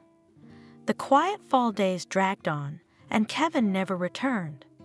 Lisa tried to stay at work longer and even organized a literary club for high school students. It was a good idea, promising, but Lisa quickly lost interest in it, and everything that wasn't about Kevin. In the evenings, Lisa couldn't stay at home and spent hours wandering the autumn streets, buying herself a cup of coffee and forgetting to drink it. And when she remembered, it was already cold, and she only had to send the cup with its contents to the nearest trash can. She was also uncomfortable among people, but the crowd was strangely soothing and gave her a sense of belonging. Your love may be far away from you, but you are not alone. Tired of walking the streets and looking at shop windows, Lisa sat down on some bench and looked endlessly at the sky, hoping that the sun would peek through the blue clouds for a second. But it seemed that the sun was carried away by her beloved in his hair. And then, when Lisa had given up all hope of seeing Kevin, Paul appeared. He noticed the lonely girl sitting on a bench on a windy evening and could not pass by. Her face was too desperate, like a frozen mask of longing. Lisa remembered well how Paul had persuaded her to go to a coffee shop, bought her some hot tea, made sure she drank it without waiting for it to get cold, and then walked her home. All the next week, when he came home from work, he would stop by to bring her cakes, give her a flower, or just sit with her in the kitchen. That cold fall, Paul warmed her with his simple, uncomplicated kindness. The calls from Kevin were beginning to annoy her. Lisa still loved him, longed for him, but suddenly it seemed that he was just stalling, and in fact his father was long gone, just like Kevin there, in the distant northern city. That's why he's in no hurry to come home. And maybe he has already got a girlfriend there. How, after all, a young and healthy man can endure so long without a woman's attention? Or did he even get married and say nothing? And Paul wasn't that appealing at all. Perhaps he wasn't even interesting. But he was there, always, invariably, for sure. Never asked for anything, but always ready to fulfill any request. And her heart, hungry for warmth, was drawn to him more and more. She promised him nothing, and he was willing to wait as long as it took. Not complaining, not resenting, not grumbling. The day Lisa had already packed all her things and was just waiting for Paul to move with him to the village, Kevin suddenly showed up, although the word "showed up" would be more appropriate. He came without a call, without a message, hoping to surprise his beloved, but the surprise was waiting for him. "I'm getting married." "Simple," she said. "I'm waiting for my fiancé to come and pick me up. I've already taken the cat in, and he's going to live with Kathy." Kevin nodded thoughtfully. Is that the tall girl, the black one?" "From your Saturday night club?" "She is." Lisa shivered as if from a gust of icy wind. The words, empty and indifferent, courteous, all of them seemed to fall through, like a coin in a piggy bank, rattling away, But nothing really important was said. And then Lisa made up her mind. "I'm sorry, Kevin," she said. "I really loved you and waited for you. But I didn't. You never came back and neither did I." "I couldn't come back sooner," he interrupted. "You know that." "Yes, I know, but I guess I was just tired, not of living, but just waiting and waiting and waiting. And when he came along, I realized I could live my life. My life, not just waiting for you to come back. Do you understand me?" Again, the same slow, thoughtful nod. "I understand. I guess I do. And you're not angry with me." "No, I hope everything works out well for you, Lisa. Call me, don't disappear. So much for that." She thought as she looked at his tall figure. He walked without noticing the cold, without slipping on frozen puddles, his hands in his pockets, his shoulders turned, his red hair branching and bouncing with every step he took. Lisa kept waiting for him to stop, to turn back, or at least stop to wave at her, to smile goodbye. Look back at me." But he didn't look back. 3 years later, "Kevin, I'm here," shouted a spectacular young woman standing at the entrance to the mall. A tall man, standing out in the crowd with the fiery color of his hair, hurried over to his friend. "I couldn't find a parking space," he said, smiling. "Did you miss me, Lisa?" "I always miss you," she replied and rose up on her tiptoes to kiss her lover. Passersby looked at them with amusement. The times we live in are like a Formula One rally, the speed and the control of the situation. You don't see that kind of leisurely tenderness very often anymore. Shall we? Kevin took Lisa's hand and the two of them walked through the open doors. "We need to choose tiles for the bathroom," Lisa listed. "We also need to look for a comfortable sofa for the nursery. If the baby gets restless, we can at least rest next to the crib for a while." "Not in a hurry?" Kevin laughed. "We still have 7 months to go. And they'll fly by before you know it. And there'll be 3 of us already." "Yes." They heard a voice behind them and turned around. Paul, already quite worn out and weighted up, was standing behind them and was fiddling with his phone. "Time flies by," he said, shrugging his shoulders. "Sometimes it seems to you that your wife left you only yesterday, and then, as you think about it, it's been 3 years. Lisa tensed slightly and instinctively covered her stomach with her palm. "I hope, Paul," she said, "that those 3 years have turned out to be very happy ones for you." I'm glad your mother told me everything. I was angry with her then, but now I realize it was for the best. You would have hesitated to go to your girlfriend and agonized, and I would have." Paul's face reflected bewilderment mixed with a fair amount of curiosity. "What are you saying?" "What girl? To whom I would not dare to go. How could you?" Lisa was confused. "Your mom told me so herself the night I left. Allegedly you have one. You were only going to work half a day that day, remember? I was waiting for you and your phone was off, so I went to ask your mom if she knew where you were. I was worried, you know. And your mom told me that you're with your mistress now, that you've been together for a long time, and you don't dare to leave because you feel sorry for me. I really do." Paul smiled sadly. "I was late because I had an accident. Not serious, no, it's nothing like that. I don't think I even had a scratch on me, but while all that was being processed, while I was looking for a car serviced, time passed." "I didn't know." Lisa gasped. "But why couldn't you call me when you got home? At least we would have explained ourselves to each other like human beings." Paul looked away. "Mom said you left me on your own for a lover." Lisa looked at her ex-husband, speechless. "Yes, that's how it turned out," he said and smiled his kind bear smile. "Mom?" Lisa barely spoke. "Your mom should play chess, a strategist like they don't make anymore." Yeah, Paul agreed awkwardly. Kevin, who had been silent all this time, tactfully reminded himself. Lisa, I'll go and look at the tiles, and you two talk. I'll meet you in the cafeteria, okay? He's not offended. Paul asked. He won't be jealous. Lisa shook her head. No, we're too expensive for each other to be jealous. Kevin knows I'm nowhere near him now. She smiled, remembering the day she had her final epiphany. It was early morning, and Kevin was barefoot and wrapped in a sheet, making them coffee. Lisa tiptoed up behind him and, without thinking, hugged him. She shouldn't have thought about it, because then she would have gotten scared, hesitated, and never done what she'd been dreaming about for days. And standing there, no closer, her forehead against his back, she suddenly realized she was home.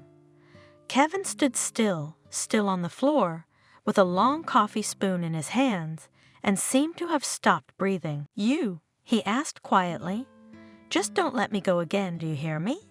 Don't ever let go. Never, she echoed. That morning, for the first time in Kevin's extensive practice, their coffee ran off. I'm happy for you, brought her back to the present by Paul's voice. Honestly, Lisa, I'm really glad you're doing well, that you love each other. That wouldn't have happened to me. I'm too much of the slumbering type, she grinned. Well, if only a little, Paul. No, I blame you. With a mom like mine, I should have decided to move, and I just kept stalling. Well, you were just taking care of her. Lisa objected. Paul thought for a moment. No, he said, I mean that too, but the main reason was something else. I just didn't want to change anything. I was comfortable, with my wife and mother around, and I didn't have to look for a new place to live, settle down, spend my time, energy, and money. It seemed to me that if I would humor and wiggle long enough, everything would somehow fall into place. It probably did, but we both, admittedly, envisioned it a little differently. Lisa finished. She looked at him almost fondly. After all, this simple, clumsy lout was not a bad man. There was no meanness or guile in him. The only thing that let him down was his excessive softness of character, which did not allow him to make a choice in time. He wanted too much to live in peace among his loved ones. And he did not take into account the fact that it was not always possible, but still he was a kindred man for her. And Lisa really wanted him to have his own puzzle of a happy life. And how is your mom? She asked, so as not to be silent. How's Caroline's health? Yes, not so good, Paul admitted reluctantly. You know, after you left, my mom suddenly started to lose her eyesight very fast. The doctors couldn't do anything. They just said it doesn't happen like that. And after a month, she went completely blind. Oh, Lisa burst out. Yes, but you know it changed her a lot. She gets along very well with my second wife. Praises her all the time, says how lucky she is to have a daughter-in-law. She keeps telling me how lucky I am to be married. I don't even recognize her sometimes, and on Sundays, she always asks me to take her to church. She prays a lot. I was even a little worried at first. How could a person change so drastically? I thought maybe she had something wrong with her head. But then I realized that everything's fine. It just happens. Can you believe it? Miracles. Lisa smiled. But I'm happy for you. Now I'm going to go. Paul, okay. My husband's waiting for me. Bye. Subscribe and click the bell. William stopped in front of the office. He took in more air and knocked on the door. Yes, he heard the energetic voice of the agency director. When he heard the invitation, he turned the doorknob and stepped confidently inside. The office turned out to be a large and bright room. Behind a huge, massive desk sat the director himself. He was a solid man in his 50s, with a kind smile, As soon as William saw the owner, he immediately realized that this was an intelligent and businesslike man who knew how to do business and loved money. That's why he was relieved in his heart. He would surely be able to make a deal with him. William came over, sat down on the table, and smiled broadly and said, "Good afternoon, Frank. My name is William, and I am here on very important business." The director's name. He read the plaque that hung on the office door. When William read the surname of the director of the Holiday Organization Agency, he involuntarily smiled. Did Frank sit down? He thought it was funny. But now, the fate of the boy depended on this man. And so William did not delay and got straight to the point. "I have a rather delicate question for you. You see, other agencies have turned me down. I'm relying on you. It's a matter of life and death. My fate is now in your hands. Frank, here's the thing." But before William could finish his sentence, he exclaimed cheerfully, "Don't even dream about it." William stopped talking in surprise and stared at the man. "Don't look at me like that. I know exactly what will happen next. Not the first year in this chair." And my answer: "No, sweetheart. My girls are not going to the bachelor party. Are you out of your mind to come to me? To the best children's party planner in the business? You're in the wrong place with an offer like that. We only do parties for little kids. No, of course, we can also congratulate an adult, but as an exception, and all within the bounds of decency," said Veselov. "Is everything clear to you?" Yes, I had no such thoughts, was surprised by the reaction from the cheerful William. "I just want to. We don't rent costumes either." Frank interrupted him again. "Again, we've had a bad experience. The only time I made concessions, there was one sitting here in front of me begging me tearfully. And what did I do? Pity the man. I have a kind soul, and people take advantage of that. I finally got my suit back. And what do you think? That William translated, not realizing what the story had to do with him. And that was it. The man waved his hands. They returned the costume of Little Red Riding Hood with a hole in the most delicate place. Can you imagine? He blushed with annoyance. And the girls then perform, so that he their costumes in front of children. So no. Young man, goodbye. I can't help you." And the man pretended to study very important documents. "Frank, wait a minute, you William. You were outraged, at least hear me out. I have urgent business, for which I will pay well. By the way," he looked seriously at once cheerful, "but please do not interrupt me. Outline." The man was interested. "I am ready to listen to you carefully. Here's the thing." Slightly embarrassed, spoke William. "I need a girl, an actress without a costume. Well, that's out of the question." Did he roar? And his eyes widened with indignation. They looked like they were about to pop out of their orbits. "Do you realize where you're going with a request like that? We only employ decent girls. They have families, husbands, children. This isn't a brothel, after all. What do you mean you need an actress without a costume?" Was Siva so angry that he even started stuttering? "Yes, calm down, Frank," William shouted. "You've got it all wrong again. Let me finish. I don't want a naked girl. But she doesn't have to be in a balloon or violin costume. Yeah, we don't have costumes like that, Mistress. Did you sit in your nose? What kind of violin staples? But you understand violin suits, and fine, I don't want any. I want your actress to play the part of my fiancé." William was finally able to state his request. "I don't understand. Why? What happened to your fiancé?" You could see that since the jolly one was really curious. "Nothing. I don't have one at all. You know, my parents are really worried about it. And to calm them down, I told them that I have a fiancé, that I've been with her for a long time. And we're getting married. How was I supposed to know they'd want to come meet her? And in 2 days, they'll be here. And that I'd tell them there's no fiancé. That I lied. That's why I want to rent a girl." William said, and realized how absurd it all sounded. "Well, maybe you could ask some girls you know. Maybe someone from work. The director asked sympathetically. I can't. I don't have any women I know. Yes, did the strength. Oh, this modern youth, but still cannot help you. There's no bride for hire service in the press. And the time is New Year's Eve holidays, matinees. All the girls are busy.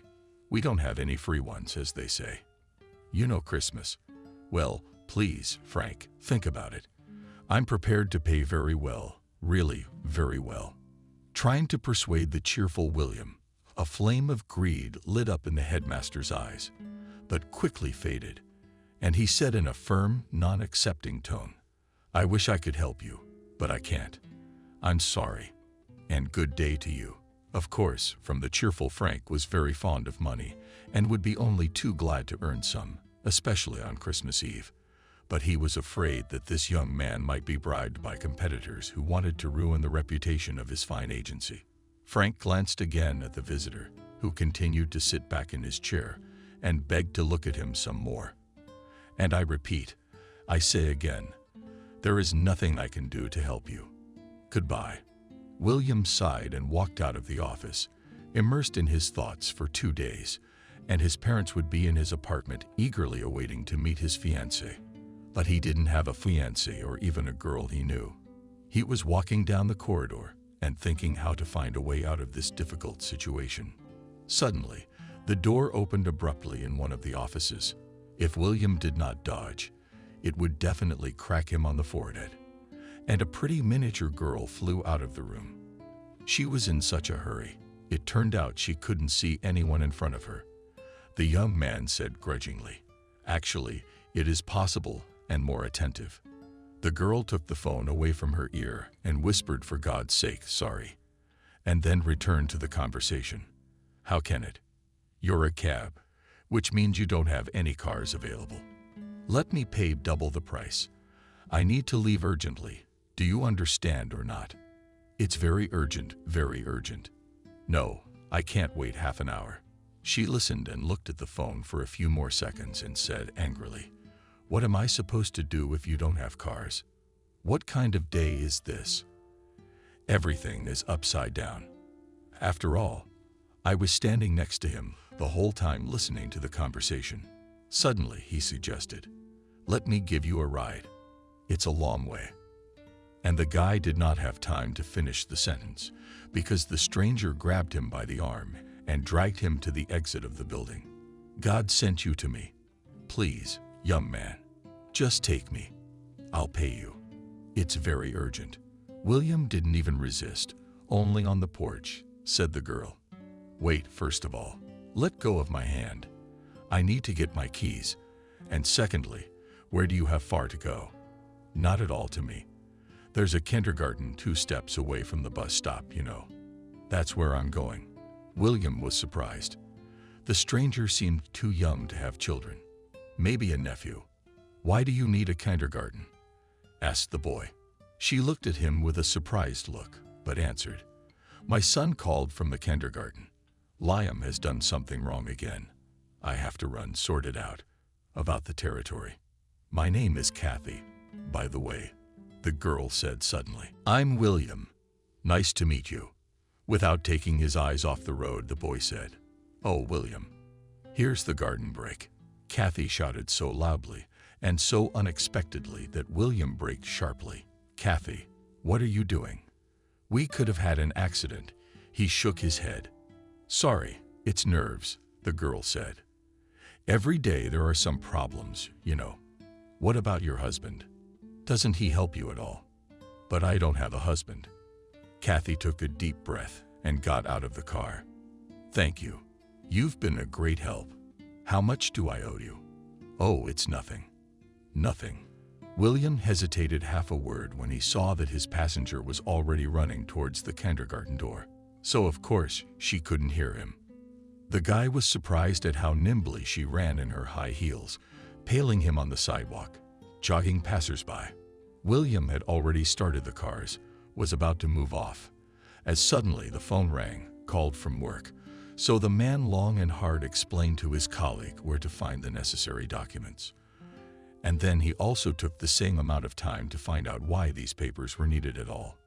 In the course of the conversation, it became clear that it was not these documents that were needed, but others, and they were in the office of the manager. Finally, William finished the conversation and, throwing the phone on the passenger seat, wanted to move, but this time he noticed Kathy. She was holding the hand of a boy who was struggling to walk. The guy didn't realize how he opened the door and shouted to Kathy, "Come on, hurry up, I'll let you down."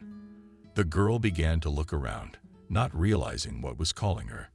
But noticing William, she smiled and led her son to the car with a quick step.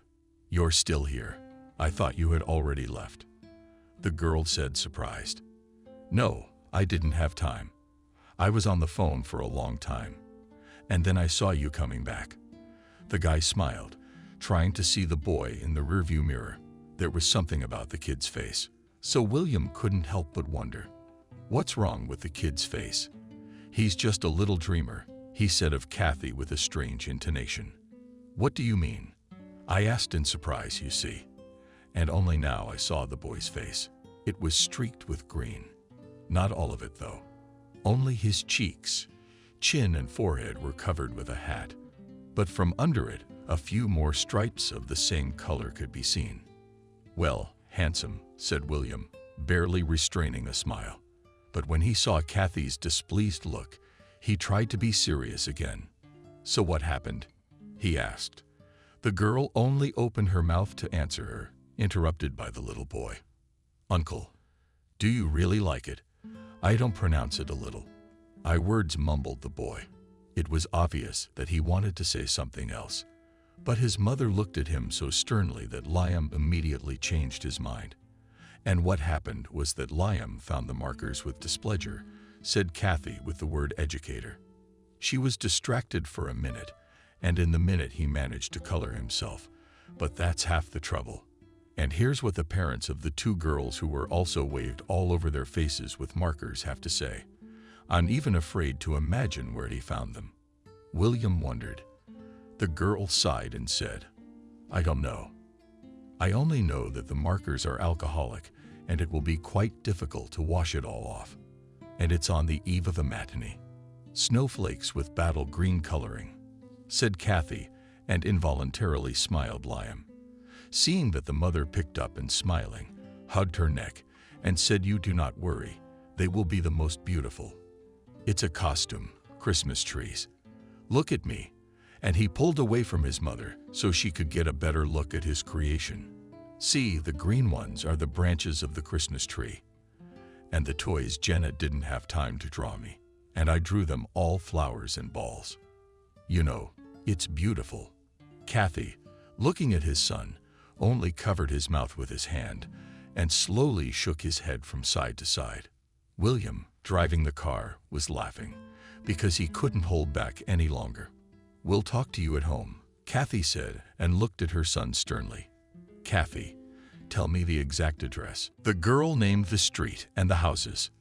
The man exclaimed, "Yes, we are almost neighbors. I live 2 houses down. And you know what the most amazing thing is?"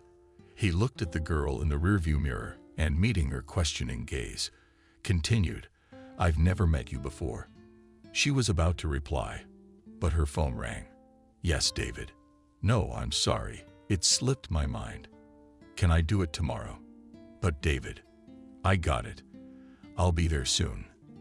Kathy replied bitterly and disconnected the phone. She turned to the boy and said, "Liam, I'm taking you to Aunt Maria's. You can stay with her until tonight." "But I don't want to go to her." The child began to whimper. "Liam, I have no one else to leave you with. I have to go to work," she said. "Who is Aunt Maria?" William asked. For some reason, he liked the son and his mother very much. They were somehow real and alive, and that attracted him. "This is our neighbor," the girl quickly explained. "I leave my son with her when I have to go to work. In return, I help her, bringing her groceries, cleaning, cooking." Clearly mumbled the guy. "And you have no relatives?" "No," Kathy answered sharply, and William realized that she was not comfortable talking about it. "I'm sorry if I offended you. I didn't mean to," calmly and quietly said the young man. It's all right. Kathy also tried to make her voice more friendly. Okay, William, our entrance is next. Thank you so much. You just saved me today, said the girl, turned to her son and commanded Liam. Come on. Come out quickly. I'm already late. Can I give you a ride to work? Suddenly, William asked, without expecting it of himself. I wouldn't mind, Kathy wondered. Don't you have anything to do? But it turns out that it all smiled the guy. So I'm waiting for you. Yes, of course, she said. She took her son by the hand and with a quick step walked towards the entrance. The boy was funny, sitting next to him and barely keeping up with his mother. William looked after the couple and smiled involuntarily. 15 minutes later, Kathy opened the front door and got into the car. Shall we go?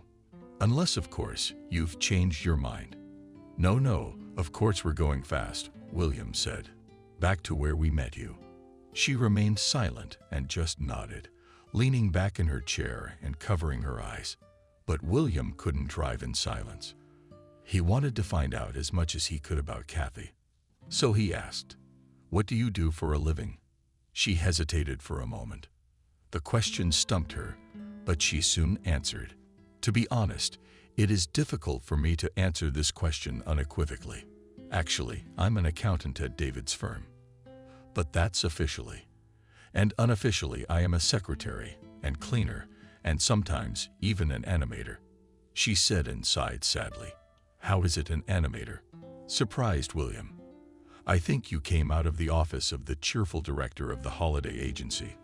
So my boss, David and Frank, childhood friends, explained. Kathy was silent for a while and then continued.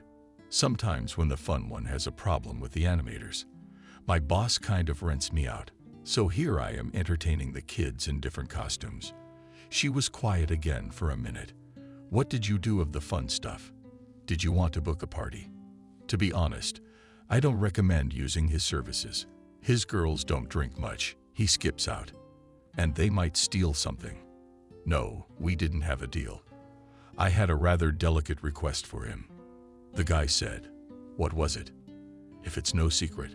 "Of course." Kathy looked at William in surprise and added, as if apologizing for her curiosity. "Don't get me wrong. It's just that, knowing the man's level of greed, I'm very curious what you offered him that even the cheapskate refused." She laughed. "It's just that we all know that if you're fun for money, you'll do anything. You see, I wanted to rent a bride." William tried to answer as casually as possible, but in his opinion, he failed. "I mean a rented bride." "Why?" Kathy didn't even try to hide her amazement. "It's simple. My parents think I have a fiancé. They're coming over in 2 days to meet her, but I don't really have one." "Well, then tell me you don't have a fiancé. Why complicate things?" the girl asked. William thought for a moment. He didn't understand how to explain to his new acquaintance that his parents loved him very much and were incredibly worried that he was still alone. "The thing is that if my mom finds out that I don't have a fiancé, she will start matchmaking the daughter of her best friend again. But this girl is not my type." William took a deep breath and remembered Natasha, whom his mother tried to match him up with every chance she got. How messed up is that? Kathy stretched, trying to hold back a laugh. The new acquaintance seemed to her a serious, determined, and courageous man. Therefore, this situation seemed to her funny and even somewhat childish. How he is such a strong man cannot explain to his mother that he is not ready to start a family. Kathy, "Well, really, nothing funny," said William, and a little resentfully. "You just don't know my mom." "Well, yes," said Kathy. "By the way, did you offer out of funny money? Is he grasping for every dime?" "Yes, of course," replied William, and briefly recounted Kathy's conversation with the agency director. "Okay," Kathy thought for a moment. "And tell me, please, what will your fiancé have to do? Your mother will not check how serious your relationship is, will she?" "Well, that is, the meeting will be without intimacy, right?" asked the girl, trying not to laugh. "Well, of course not. Not even a sleepover. Mom thinks that Helen and I do not live together yet." "With who?" "Helen. Excuse me, Kathy. Yeah, that's the name of my fictional fiancé, according to legend. Got it, she said, and then she paused and said, Listen, leave your phone number. You helped me out today, so I'll try not to be indebted either. I'll try to talk to my friend, but no promises. I'll call you later. Tonight's the night. Kathy, I'll be very grateful to you. You're so helpful. William was glad because he didn't believe that his question would be solved somehow. He dictated his number. Kathy wrote it down and hurriedly left the car and ran towards the building. William decided to go shopping and buy gifts for his parents. A few hours later, Kathy literally persuaded her friend to help her new acquaintance to live. I'll do it. Come on, don't you need money? Moreover, the guy is cool, calm, and a great car. Kathy, if he's such a great guy, why don't you go yourself? You'll play the part of the bride, and you'll make money. I think you and Bones could really use it. No, what did you say to Kathy? She actually really wanted to play the part of William's fiancé, although I didn't understand why. But she was scared, probably because she really liked the guy. So why not? My friend wouldn't let it go. I can't have a life, especially with no one to leave Liam with.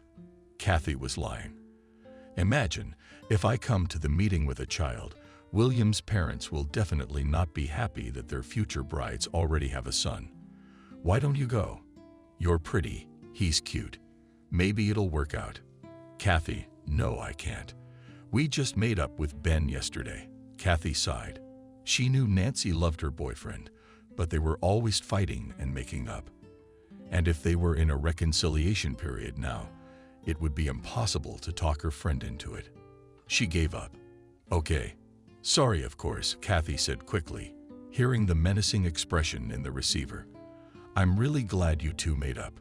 I just wanted to help that guy so badly. I thought you'd agree. Well, what's the problem? Help him yourself. Nancy, I almost yelled at you, but I said I can't. Kathy, think of a better excuse to convince Kostya to the neighbor and run to your William, Nancy said sternly. Well, first of all, he's not mine. And secondly, Maria can't sit with Liam. She's busy. Kathy was blatantly lying. I wonder what sort of urgent business that old woman might have. I've never hated a friend's roommate in my life. So she said those words with a little bit of anger. Nancy, how should I know? She doesn't report to me. She said she couldn't. So if she can't, Kathy cut her off. And when you say you need a bride, then play in 2 days. Nancy spoke quickly. Look, you're lucky. We've got Ben's day off, and we'll take him to our place, especially since Liam loves my Ben, and the boy needs to socialize with men. That sentence almost brought Kathy to tears. Lately, she often heard that her son just needs male company. But where could she get that companionship? Kathy didn't know. Liam's father had never seen him. The girl dated him for a short time.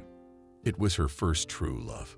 But it turned out that the man was just on a business trip and soon left town. When Kathy found out that she was pregnant, she tried to find him, but she could not. True, Nancy then found his page in the social network, but it turned out he had a girlfriend. He'd been in a relationship for a long time. And with Kathy, he was just having a brief affair. She decided to forget about this man, but Nancy persuaded to write to him and tell him about her pregnancy. The girl decided to, but he did not respond immediately, nor after a day, nor after a month. Kathy understood everything and did not bother him anymore, deciding to raise her son alone. Of course, the doctor and her friend asked her opinion about the turnover, but the girl firmly decided that she would give birth. Then Nancy said, "You know, I was sure you wouldn't have an abortion. But I had to ask you. Don't worry, I'll help you. You're the closest thing I have to a friend." She added in a quiet voice. Kathy and Nancy had been best friends since kindergarten, always visiting each other. Then they went to school and the girls' lives began to go through a rough patch. First, Nancy's dad was found in an alley with his head bashed in. But it was not like a banal robbery, because the money, wedding ring, and a nice watch were in place. The investigator had many versions of what had happened, but Nancy's mom didn't believe in any of them. She was so distraught with grief that she lost track of time and fell out of reality. The woman completely stopped paying attention to her daughter, and Kathy's parents felt very sorry for the girl. "Kathy, if Nancy wants to spend the night with us," said Molly, Kathy's mom, "just tell her to tell Mommy." "Mommy, are you the best?" Kathy exclaimed, hugging her mom. When Kathy told her wife that she could spend the night, she was very happy. She could no longer stay with her mom all the time, who was starting to turn to the bottle more and more often. She would get drunk and start blaming everyone for her husband's death. And worst of all, she threw nasty things at Nancy. "It would be better if Father were alive, and you were gone in tears," her mother shouted to her. "Mother, what are you talking about?" Nancy tried to contradict her somehow, but she quickly interrupted her and kept shouting at her, throwing more and more accusations. Nancy loved her mom and felt sorry for her. She missed her cheerful father and their close-knit, happy family. She didn't want to believe that the old life was over. Nancy was having a hard time coping with the loss of her dad. From her mother, there was no support. So Kathy's parents' suggestion actually saved her. Thanks to Kathy and us parents, Nancy was able to move on with her life. But she always waited for her beloved, kind mother to be the same as before. It made her run home every day after school to check on her mother and tell her about herself. But every day her mother's condition was getting worse. She was sinking lower and lower. She was not interested in what was going on in her daughter's life. So the girl's heart was torn to pieces. Despite this, Nancy studied well, did well in school, and was just a great good girl. At the same time, everyone at school knew that her mom was constantly drinking, and she herself lived with her parents, a friend. But nobody interfered in her life. Kathy. Her parents dressed her, bought everything she needed, and even gave her money for school needs. Nancy realized that without them, she would definitely end up in an orphanage. She was grateful for their support and care. In fact, strangers to her people. Therefore, the girl tried to please them in any way possible. She always helped her wife around the house, cooked, cleaned, and did everything they asked her to do. "Nancy, you must be tired. Come on, go and have a rest," Molly used to tell her, but she only told her aunt. "Natasha, it's not difficult for me. I'm only happy to help you," and she said it very sincerely. She wanted to thank her saviors, but she couldn't do it any other way. When the girls were 13 years old, Kathy's father died. He was a young man of 42 years old who just didn't wake up one morning. There had been a cardiac arrest. At this point, Nancy was terribly worried about Kathy's mom. She had already seen the woman break down and sink after her husband's death. She was terrified that Molly wouldn't make it either. But Natalia didn't break down, but instead pulled herself together and kept her composure. At her husband's funeral, Molly didn't cry, but she only feigned calmness so as not to scare the girls and show them all the despair and pain. Then she withdrew from Kathy and Nancy and began to disappear to work all the time. Nancy took over all the housework. She cooked, did laundry, checked. The girl had almost stopped visiting her own mother because she had hit rock bottom and turned the apartment into a brothel where there were constantly many strangers to Nancy. Kathy had a hard time accepting her father's death. She withdrew into herself. She cried a lot and read a lot. Of course, she loved books before, but now they became her constant companions. Books helped the girl to detach herself from everything and be transported to a fairy tale world where there is no resentment and pain. She lived other people's lives together with the heroes of the novels to forget about her loss. Those around her could not understand how such completely different girls could be friends. Kathy was a romantic, completely unadjusted to life. And Nancy was a simple girl who, for her 13 years, managed to face a lot of problems and successfully overcome them. But fate is a strange thing, and she tied them with a strong thread for many years. But the girls' lives continued. They finished the 9th grade. Nancy went to study to be a hairdresser, and Kathy wanted to study until the last grade and go to university. But still, she decided to go to the vocational school that her friend only to become an accountant. After all, in her class she had only Nancy, and Kathy did not communicate with anyone else. When the girls entered the school, Nancy quickly made friends. She was cheerful and everyone liked her. Kathy, on the other hand, could not find a common language with her classmates. "Kathy, why did such a handsome guy wanted to meet you today?" Nancy stretched out, lying in her bed at Kathy's house. Yes, but she was already embarrassed. "Kathy, I told you I don't want to date just anyone. I want to fall in love once and for all, like in romance novels." She rolled her eyes dreamily. Nancy understood her friend and accepted her for who she was. She loved Kathy very much and was grateful to have this person in her life. The girls started working part-time jobs early on. They were promoters, picked fruits and vegetables in stores, and went to the fields to pick strawberries or dill. During this time, Kathy's mother had little interest in the girls' lives, but she kept them fully provided for. It wasn't uncommon for Molly to come home late at night or go out on weekends. "Kathy, I used to ask Mom where she was all the time. She said she was working hard." The girl trusted her because she was sure her mother didn't drink. She never smelled of alcohol. But the girl noticed some oddities in the woman. For example, she began to dress differently. One day, Kathy met a neighbor who asked, "Kathy, Mom's not sick." "No. Why would you think that?" The girl was very surprised and a little frightened.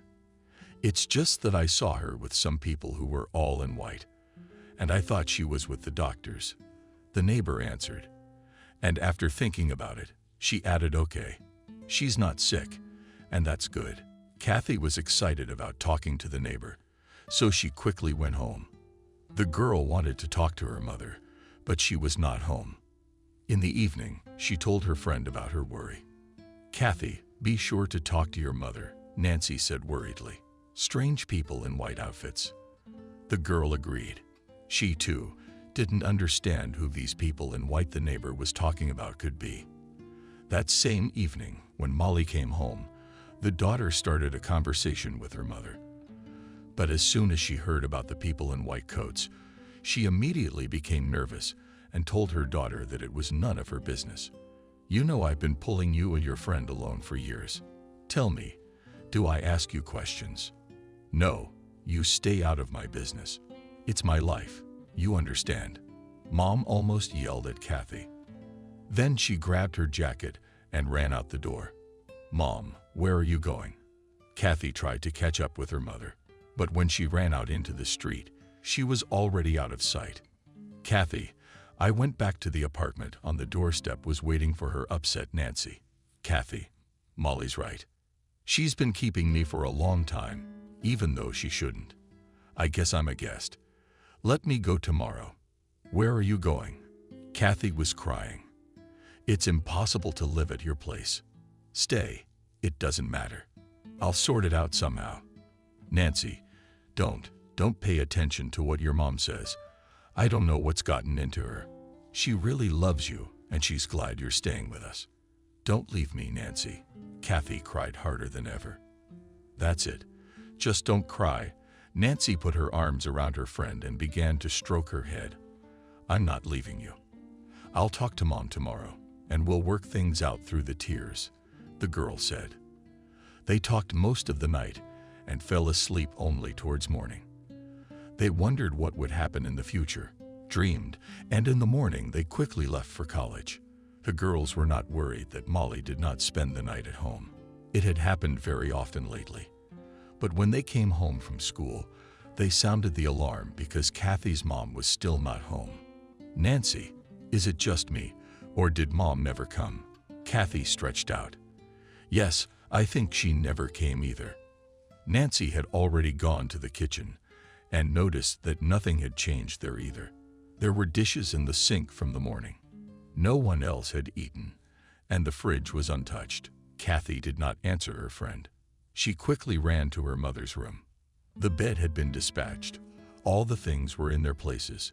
The girl opened the closet doors and breathed a sigh of relief when she saw all the clothes hanging. She was afraid that her mom had left home, resentful of her. After that thought, Kathy had another thought in her head, and she quickly grabbed her phone. She dialed her mom's number, but it was disconnected. Nancy, the phone is off. Kathy sank to the floor. What if something happened? I'm really scared. Well, calm down. It doesn't mean anything. The phone could just be dead. Nancy tried to speak as calmly as possible. So, what are we gonna do? Where do you think she might be? We have to make sure she's okay. Kathy couldn't calm down, so she peppered her hand with questions. Hey, do you have Molly's work number? Maybe check there. Nancy, it's evening. Kathy objected. What's the point of calling work? Well, look, you and I stopped by Molly's work. Remember when she forgot her phone? Nancy tried to help her friend. Now, remember, there was a guard booth on the first floor. Kathy nodded. And if we can't get through to your mom's office, we'll call the booth there. Agreed. Asked Nancy. But I don't have the guard's cell phone. That way we can find him easily. Your mom has a notebook where she writes down all the phone numbers she needs. I think I saw her in the hallway. Answered Nancy and quickly ran to find the notebook. Come on, take the phone. Calling the office, and I'll find the number. Kathy took the phone, dialed her mother's number once more, but it was still unavailable. Then she dialed the phone number in Molly's office, but no one answered. This was not surprising since it was almost 10:00 p.m. Well, asked Nancy, who had just returned from the hallway. Kathy answers me. Mom became the head. Let's call the guard. I found the number for the gatehouse. What am I going to tell them? Nancy looked at her friend thoughtfully and smiled slightly. Kathy was like that, kind, reliable, smart, but completely unfit for life. Okay, let me make the call myself.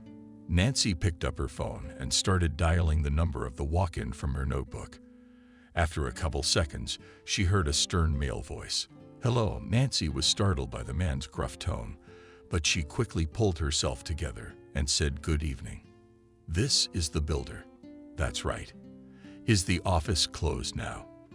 Will it open at 9:00 a.m.?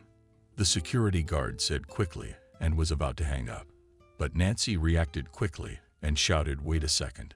Hold on, please. 1 second. Don't hang up. What is it now? Well, my mom is your chief accountant. Started telling my wife. And today, she did not come from work. The girl tried to explain everything to the guard as accurately and quickly as possible. You know, I'm really worried. Can you tell me what time she left work and whether she was even in the office today? The man hummed and said, You know, girl, I can't give you such information. I'm not allowed to. Man, well, please, I'm really worried. It was Nancy's mom who almost cried. The girl's excitement was transmitted to her friend, who clung to the phone. On the other side, well, all right. Speak the name, your mom's name, her position. The man on the other end of the wire took pity on the girl. Molly is the chief accountant. As quickly and clearly as possible, said Nancy, and waited for an answer. A rustling of paper came to the girl. Apparently, the man was leafing through a magazine and repeating under his nose, so. Listen, friend, said the guard, switching with the girl on the first name. Something you got mixed up. We don't have any working for us, and the chief accountant's name is different. What's that? The girl was surprised. Check again. You've definitely had a good look. For some reason, the man was angered by her words, and he said angrily, What do you want me to do? I actually wanted to help you, and you so stretched the guard. I think I realized you were sent by someone to play a prank on me. Or is Sebastian testing me? Come clean. Then the man started cursing and yelling loudly. Nancy was frightened and hung up the phone. The girls sat in silence and looked at each other. After a while, Nancy said, The security guard said that Aunt Molly doesn't work at their company, and the head accountant's name is something else entirely. I heard that, Nancy, replied Kathy very quietly, but I don't see how that can be. I mean, she was taking money from somewhere. Nancy only helped her head in reply. Nancy, and so for Mom. I'm afraid, said Kathy in a whisper and wrapped her arms around her knees. First of all, let's calm down. What do you mean, let's calm down? Kathy screamed. Mommy hasn't been home in over 24 hours, and I have no idea where to find her. Kathy, let's go to bed now. It's getting late. We'll go to the police in the morning if your mom doesn't come back. But suddenly, she has a fiancé. Here she is in his living room. Nancy tried to convince her friend. True, she herself didn't believe what she was saying, but she really wanted to support Kathy. What was life like for them? Through tears, asked the girl. She would have told me, warned me. Well, maybe she was afraid to tell you. After all, you loved your daddy so much if it was Molly and was afraid you wouldn't accept her new man. Kathy, I began to calm down thanks to my friend's words. The girls got into bed and started discussing Kathy and Mom's disappearance. I fell asleep unnoticed. As soon as Kathy woke up, she immediately ran to her mom's room to see if she was back. But everything in the room was the same. The bed was still sent out as well. Nancy, Mom is still not here. Let's go to the police, said a frustrated Kathy. Yes, of course we will. What else are we going to do? Immediately, her friend replied. The girls started to pull their jackets on, but suddenly Kathy's phone rang. She took it out with shaking hands and saw that the screen said Mom. It's Mom, Kathy said anxiously. Well, answer it, Nancy said hurriedly. But she saw that her friend was in shock, so she quickly grabbed the phone and shouted into the receiver. Molly, where are you? It's okay, Molly. The girl is not Molly. Nancy, I heard an unfamiliar voice. My name is Miranda and I'm. Who are you? Where did you get your mom's phone from? She grabbed my wife's phone and started yelling at her. What's wrong with her?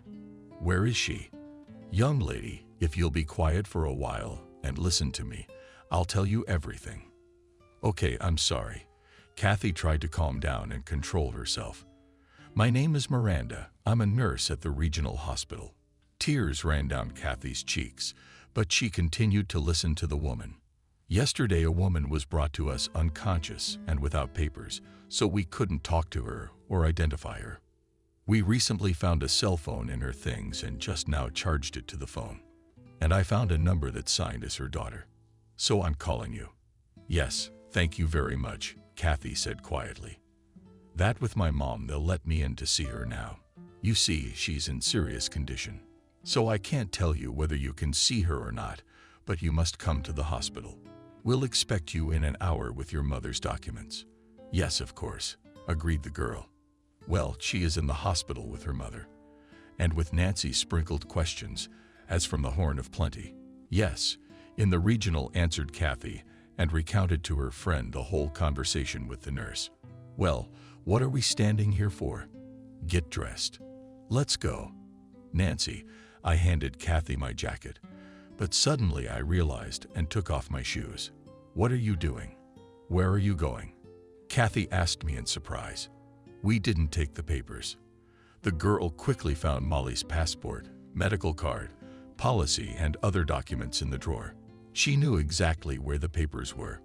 In the apartment, there was a special drawer there with various documents. She kept her passport there as well. Upon reaching the hospital, Kathy dialed her mother's. The phone number was disconnected again.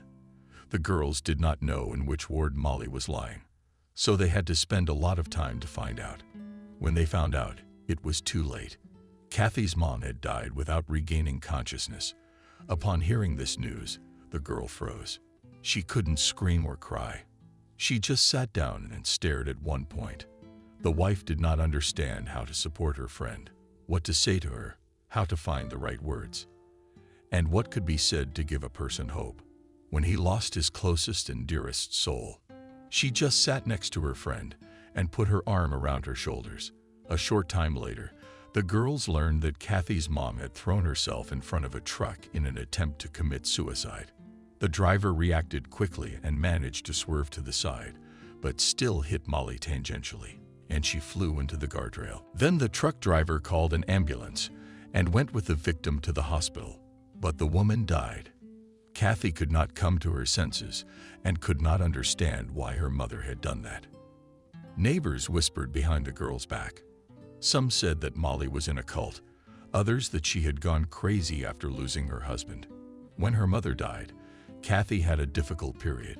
She was not afraid to go to an orphanage because soon she was going to be 18 years old, but she couldn't get used to living without her mother. Despite the fact that they almost did not communicate with her mother, for many years she was at ease with her. And now she was gone, and it was getting very scary and painful. If Kathy did not have Nancy, she would not be able to survive. A year had passed since then. In time, the girl accepted it and calmed down. Kathy worked in her specialty, gaining experience, even though she received a small salary. Nancy got a boyfriend, Ben, and they started renting an apartment together while she bought suitcases. They were both crying, and she told Kathy, "If you need anything, call Good right away." Kathy nodded, the other wiping away her tears. She really didn't want to be alone, but she couldn't keep her friend around forever either. Soon Kathy also met a guy and immediately fell in love with him with no memory. It was after this short relationship that she became pregnant, and it turned the helpless Kathy into a grown woman who learned to solve her problems on her own. "Kathy, are you sleeping in there?" Nancy stretched out, pulling Kathy out of her thoughts. "So, bride-to-be, are you going to play?" "Yes," said Kathy, not expecting it. She heard Nancy's enthusiastic voice and smiled at her reflection in the mirror. "Kathy, you certainly remembered everything." William was very afraid that the meeting would not go as planned and his parents would figure it out. And if that happened, his mom would start fainting. Or should I make a scene? Daddy will blame his son for not raising him that way, and men don't do that. And if James's older brother finds out about the deception, it's going to get really bad. He will remind the boy for a long time how he introduced his parents to a fake bride. William took a deep breath and looked at Kathy. She smiled and quickly retorted, "My name is Helen. I am 24 years old. I work as a translator for your company." "Okay. And no one will decide to test me on my language skills?" the girl asked excitedly. "I guess not," William thought. "No, they definitely won't. Not Mom, not Dad, I don't know. If James were coming, he might. But he won't be here. His wife's about to have a baby. So it'll be all right." Kathy looked William in the eye, smiled, and continued, "Your mom, Evelyn. Your father, Peter. Good for you. I approve more," the boy said. "What's the best thing to talk about with your mom not cooking?" Kathy replied quickly, "Your mom really likes to cook. So if she hears the name of a dish, she'll want to cook it right away." "That's right," said William, looking at his watch. "But talk to your dad about everything. But don't argue. Just keep quiet. Agree?" "Okay, sure. So, then everything's fine. My parents are gonna be here any minute, so let's speed it up. Breathe in, breathe out. I wish you all the best of luck." "Yeah, good luck," Kathy muttered quietly. Her anxiety was growing by the minute. She was beginning to regret getting involved in this venture, but she realized that she was doing it not for the money, but because she really liked William. Besides, Kostya liked the man very much. He kept talking about his uncle, who drove them home, and asked when he would come to visit them. "The guest uncle just gave us a ride. We can't invite him to visit," hugging the boy, Kathy said. "It's a pity. I wish I had a daddy like that." Kathy's son stretched out, dreamily closing his eyes. "Oh, I forgot all about the champagne. I'll go get it from the fridge. In the meantime, you sit back and calm down," William said. On his way to the kitchen, only William left the room. The doorbell rang. "Kathy, go open the door," shouted William. "I'll be right there." The girl went to the front door and took a deep breath, counted to 3, and opened it. The landing was dark. She could hardly see the man standing in front of her. He was standing half sideways, so she couldn't see his face. Kathy naturally thought it was Papa William, so she loudly said, "Hello, Peter. I'm Helen, William's girlfriend." "Come in, William," I'm in the kitchen now. Where is it? But she did not have time to finish the last sentence because she saw the face of the man standing in front of her. It couldn't possibly be William's father. "Hello, Helen," he said with a smile. "I'm James, William's brother." And then the light from the apartment hit the man, and Kathy got a full view of the guy. The girl was speechless, but quickly regaining her senses, she shrieked, "You!" James was surprised and began to stare hard at the girl's face. When he recognized her, he cursed softly and then whispered, "What are you doing here?" "Hi, James. You've already met my fiancée." Just then William came back from the kitchen. "Her name is Helen. How did you get here? You weren't supposed to be here. Where are Mom and Dad?" Kathy didn't know how to act at all. She was just in a stupor. Of course she wanted to meet James again and get in his face for doing this to her, but at the moment, she couldn't figure it out. What was the right thing to do? If she started a scandal right now, she'd be setting William up for a lot of trouble. Especially she didn't want to make a fool of herself.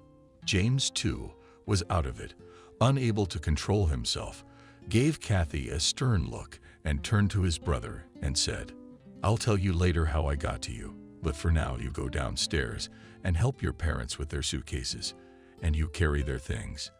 Your elevator's broken. I'm gonna rest. Your girlfriend can get me some water. James, water. I'll help my parents." William quickly kicked off his shoes, threw on his jacket and ran out of the apartment. Kathy looked up at James. She gathered her thoughts, sighed, and wanted to start talking. But no sooner had she opened her mouth than he drove her against the wall and began whispering fiercely in her ear. "Look, I don't understand what you want and what your plans are. How did you even erase your trust in my brother? But I'm not gonna let you deceive him. I was just scaring you, Kathy." She didn't expect that reaction, so she didn't know what to do, which is just, "What do you want from me? How did you even know William was my brother? Did you just decide to finish the thought?" He didn't have time because he heard footsteps and voices outside the door. James stepped away from Kathy just before the door opened, but the girl couldn't move from the shock and just stood there against the wall. "Why are you still on the doorstep?" William asked in surprise. "I thought you had already eaten at the table." "Helen, what are you doing?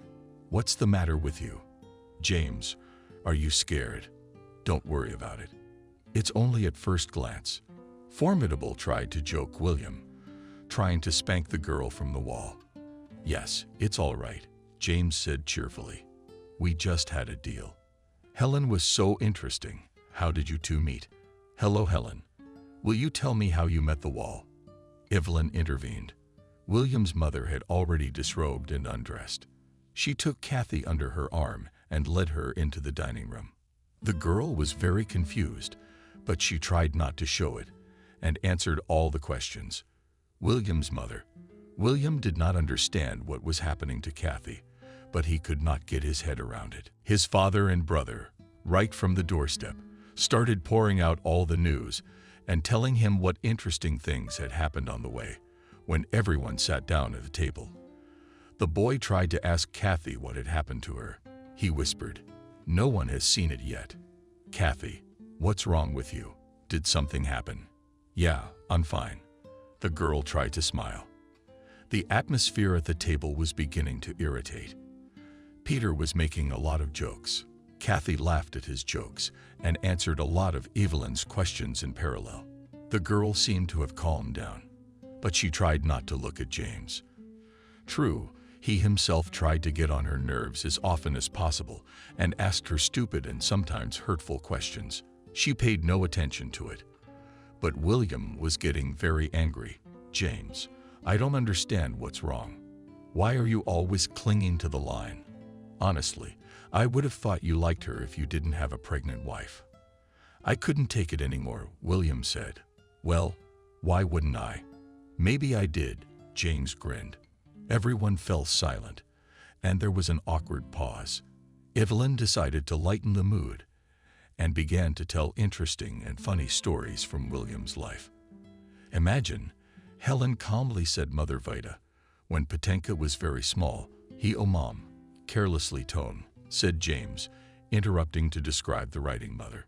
"You'll have time to tell more about William. Let's find out more about Helena. We don't know anything about her." "Say Helen." He said that name with a special intonation. "Why do you want William?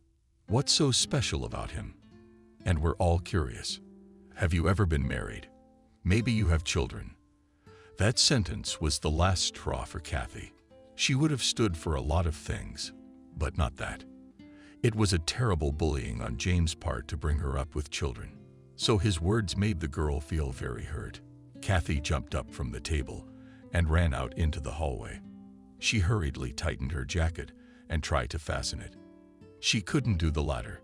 She began to cry with despair. William's voice came to the girl, and almost immediately he appeared in front of her. "Kathy, don't go. James just had too much to drink. He's just talking nonsense," William said quietly. "Stay." But she was crying, so she didn't want William to look at her. She didn't want to tell the boy what had happened. William understood, moved close to the girl, touched her cheek, and wiped away her tears. Then he took her chin and looked her straight in the eye. She didn't resist. She raised her head and looked into William's eyes too. The guy couldn't help himself and gently kissed the girl's lips. It was a completely innocent kiss, but it stirred up a lot of emotions in her. It was as if he relieved the accumulated tension, allowed Kathy to forget about everything and calm down. All that was left was lightness and a sense of flight. William pulled away but was still too close, so she could feel his hot breath. It made her body run with goosebumps.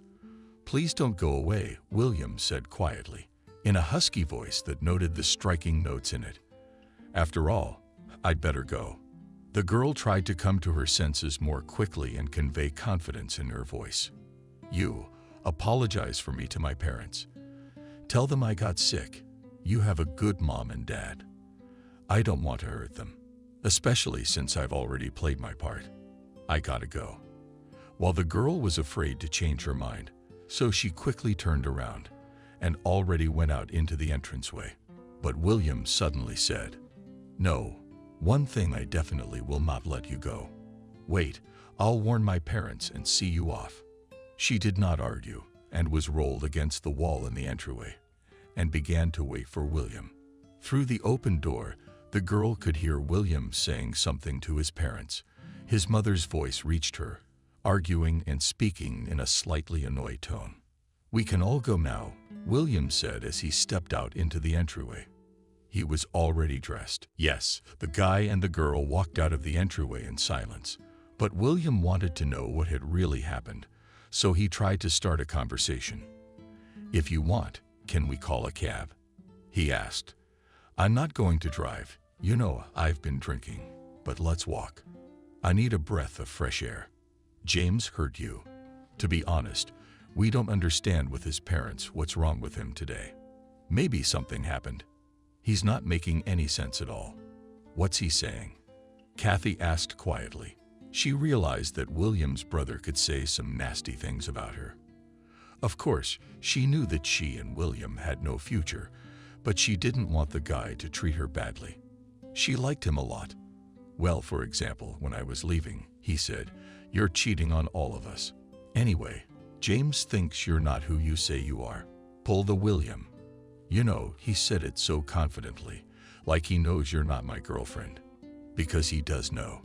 Kathy answered almost in a whisper. William looked at her in surprise and stopped. "I don't get it.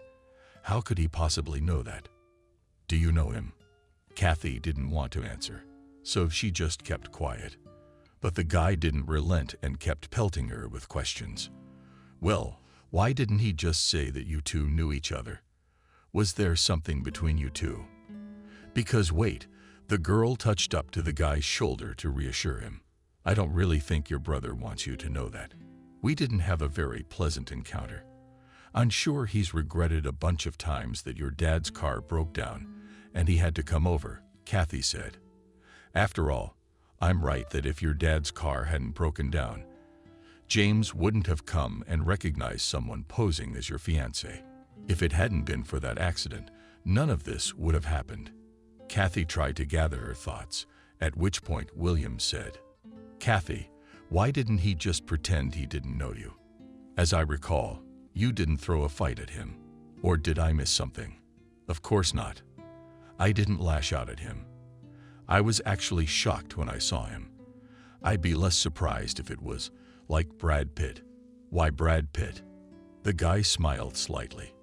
"Well, I just like Brad Pitt and his name came to mind," quickly said Kathy. "But that's not what this is about right now." "Got it. So tell me, how do you know James?" "Look, why don't you let him tell you?" The girl didn't want to talk about her affair with James. She hated to remember how stupid she'd been a few years ago. "I'll talk to him too, don't worry. But right now, I want to hear your side of the story. As far as I can tell, it's not a pleasant story. So I'd like to hear both sides of the story." Kathy exhaled loudly, clenched her fists, said James. "Bone's father." "What?" William shrieked loudly. Passing by an old lady with a dog on a leash, even jumped with fear and said loudly, "You are not ashamed." "Young man, you can't behave like that. I beg your pardon." William replied sharply. He was not interested in being polite and wanted to know the details. William stared at Kathy in silence, and the old woman, who had recently been frightened by the boys shouting, began to come closer and closer to them.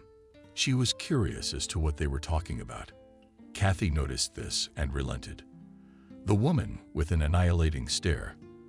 The granny gave the girl a displeased look and grabbed her chit in her arms and carried her away. "I told you that our history of acquaintance with James is not the most pleasant," Kathy said in a calm tone.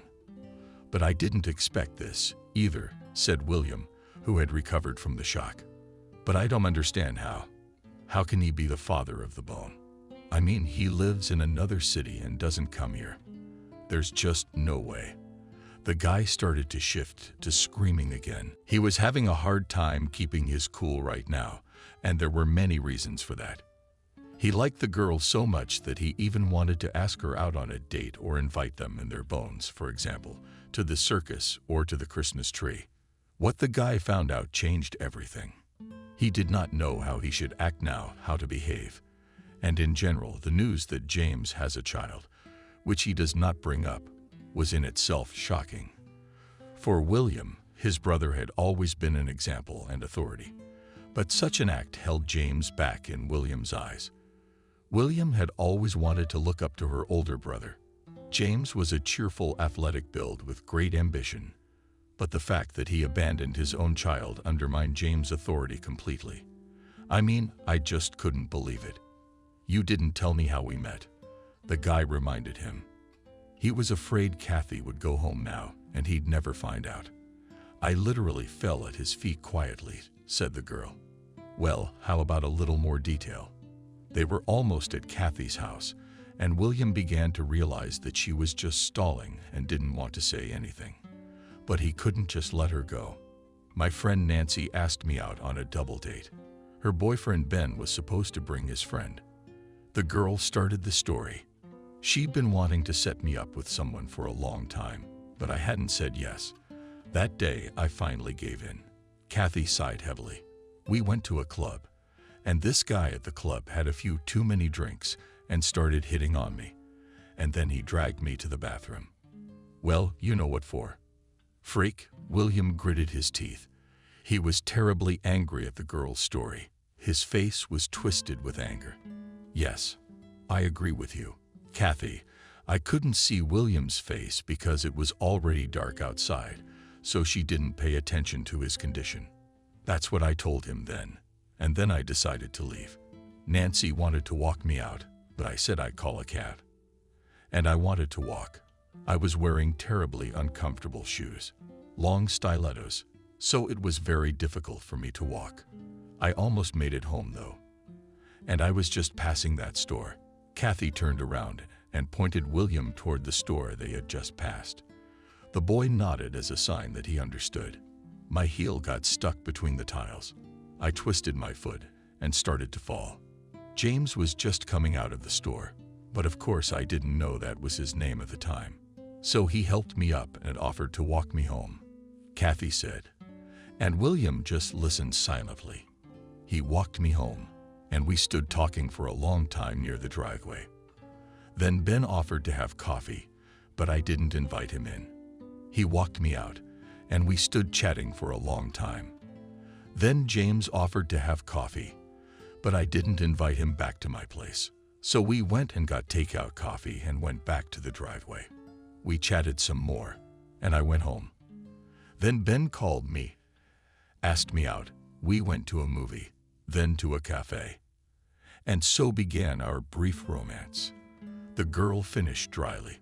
They were already standing just outside her house. She wanted to close the door quickly to finish this unpleasant conversation. And then what happened? William persisted. You'd have to ask your brother. I think you'll like his version better.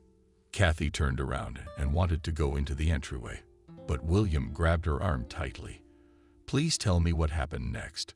She looked him straight in the eyes, in the lamplight. He saw that there were tears in her eyes. He realized that she did not want to tell him anything more, that she wanted to run away, to hide. But he couldn't let her go because it was important for him to know the truth. He tried to ignore the girl's tears, which rolled down her face in large drops. The boy repeated his question. Kathy, what happened next?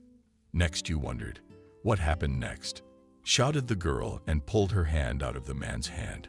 What happened next was the happiest months of my life, you know. I fell in love with James, and I was willing to do anything for him. And I was sure he would love me back as much as I loved him. But it turned out I was wrong.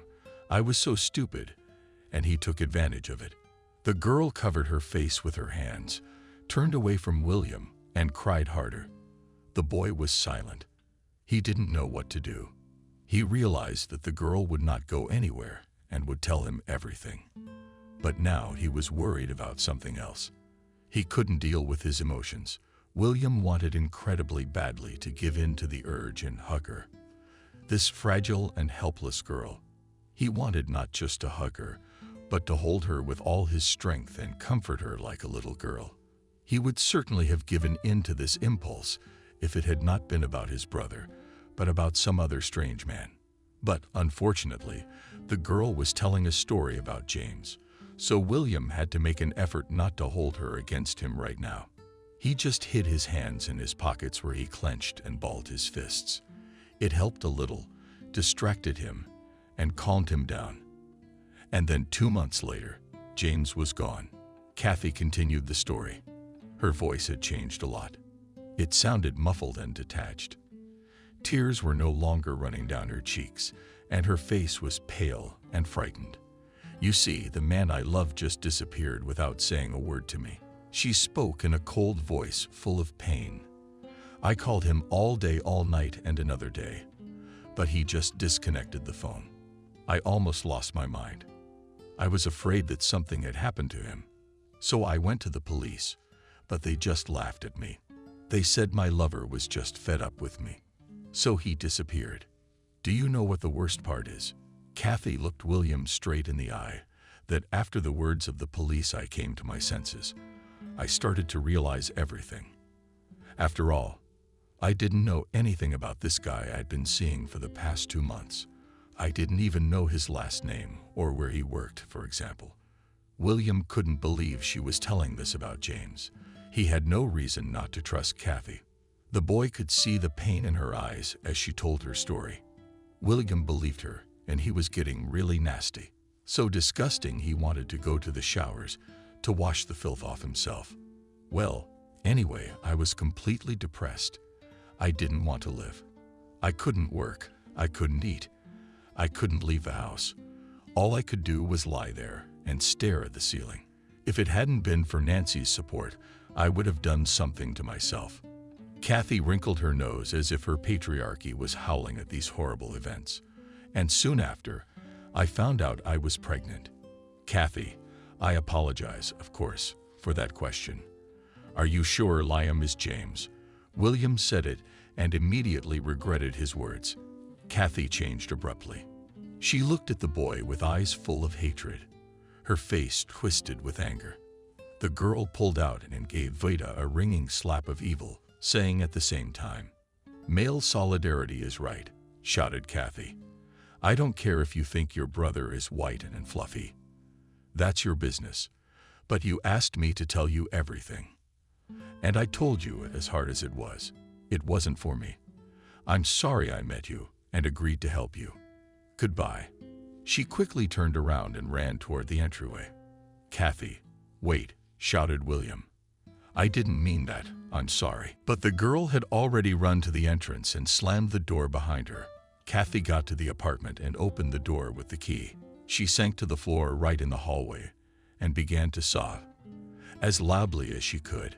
She was utterly desperate, and she was really, really hurting. William walked home, immersed in his thoughts. He blamed himself for saying words that hurt the girl, but there was no way he could fix it. Besides, he tried to think about the future conversation with his brother. The conversation would definitely have to take place. The boy would not be able to sleep until he heard James's version of what had happened with Kathy. William walked into Evelyn's apartment. She had already put everything away and washed the dishes. She was now sitting in an armchair watching her favorite show. Peter was sitting on the couch, dozing. James was nowhere to be seen. So how badly did Helen resent James? Asked, worried mother. The boy did not understand who his mother was talking about, but then it came to him. And William said, "No, she's fine. She's just a little sick. But to be honest, I'm totally shocked by my brother's behavior. Yes, son. I don't know what happened to him. He was different. I tried to talk to him afterwards to find out what was wrong with his behavior, but he wouldn't tell me anything. I mean, he said something, but my father and I didn't understand. All right, Mom, I'll talk to him myself. Go to bed. You're leaving tomorrow, aren't you?" "Yes, of course we are. We're driving a serious car. And his girlfriend's due soon. He can't be away for too long." The mother said her daughter-in-law's name in a special tone of voice. She was never able to accept her son's wife and love her. Well, she kind of accepted her. But here the daughter-in-law was shy mother-in-law and avoided communicating with her. The guy did not know what exactly happened between his mother and Emily, and never got involved with questions. It was none of his business, and now he didn't bother his mom. Kissed her cheek, covered with a thin web of wrinkles, and said, "Okay, Mom, I'll go. Good night. Lead the way, please, but don't swear, James. Remember, he's your brother." "Yes, yes, of course," replied William and smiled. He did not realize that he would soon forget that he was related to James. William entered the room and saw that his brother was already asleep on the bed. He couldn't and didn't want to wait until morning, so he started to wake him up. "James, wake up." William shook his brother by the shoulder. He opened his eyes, tried to focus his gaze on William, and said, "Get off me. Let me sleep." "No, James, come on, get up. We need to talk." "What conversation?" "Just James trying to sit up in bed. And yourself do not guess about your behavior, about your attitude to my fiancé," replied William. The guy did not call the girl by name, so that his brother could tell him everything. "Listen, this is your favorite bride, Helen. It's not Helen at all. Her name is Kathy, and I think she has a kid." James answered, "Really? How do you know that?" "Well, about the name and the baby," William asked in a surprised tone. James gave his brother a confused look. He realized that he had said too much, but he wanted to protect William from this girl's deception. In truth, he didn't want to talk to his brother about it at all. "After all, I do not want to go into details. You just need to take my word for it that this girl is not your match at all. But I'm serious." "No way, James," William said. "No way. I want to know everything from the very beginning to the very end, from the story of your acquaintance to the moment why you left her pregnant." As William walked home, you were still hoping that James didn't know about Kathy's pregnancy, but now, looking at him, he realized that his brother knew everything.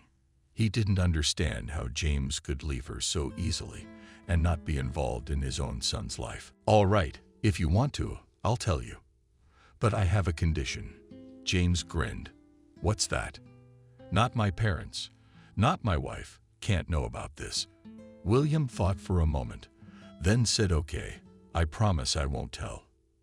He didn't want to tell anyone himself. His parents would be very upset about it. And he didn't want to ruin his brother's family because his wife was about to have a baby. But I'm waiting impatiently, said William. How long are you going to keep quiet? Come on, start talking. Don't rush me. Let me get my thoughts together, said James thoughtfully.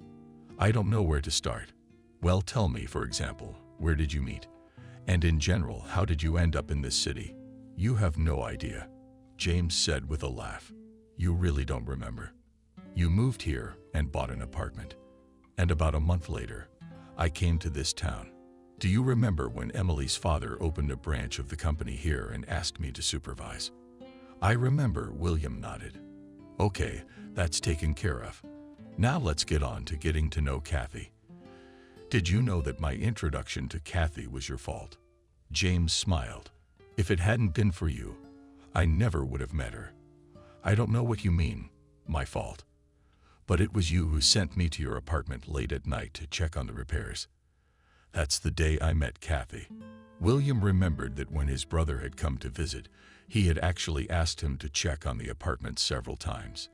At that time, William had just moved to this city, but he had prepared for the move in advance, found a job, bought an apartment, started to renovate the apartment, but did not have time to finish it.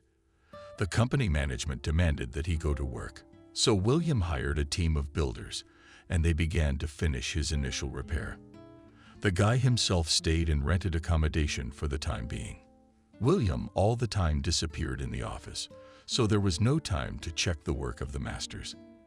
Then James came to town, and William immediately told him that it would not be possible to stay in his apartment because of the repairs.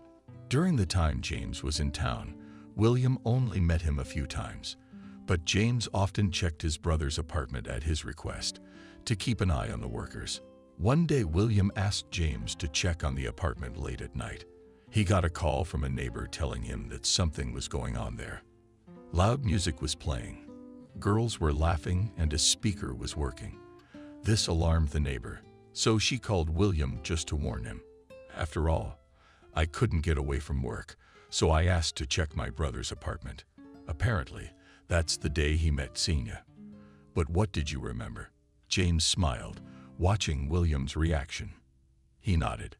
Yeah, I guessed, probably when I went to check on the apartment after the neighbor called. Let's say you met Kathy. But it's not like I made you drag her to bed. A little angrily, William said, you were getting ready to get married at the time. And anyway, I thought you were really in love with Emily. Love with Emily, James started to shout hysterically, but quickly lowered his voice so as not to wake his parents. What love? What do you even know about our relationship with Emily?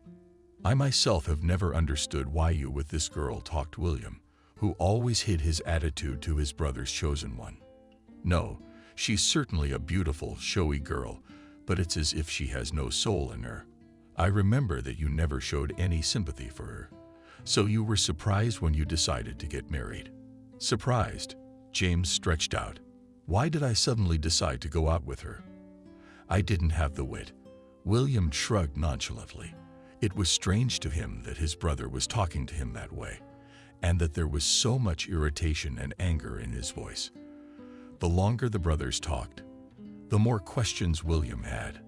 James's story was not yet clear. He wanted to know more quickly. Tell me that the money had made him sound squeamish. Yes, dear brother, you wouldn't believe it, but you guessed right, James said with a chuckle. To be exact, my father-in-law did everything. So I had no choice. I got so deep in business with him that I just couldn't get out, James clarified, looking somewhere through his brother. He was silent for a few moments, thinking for a moment, then continued. William realized that his brother, who had always been hiding something, had finally decided to speak up. He just couldn't keep it all to himself.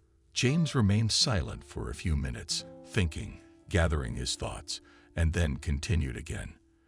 The first time I met Emily's father was at her birthday party.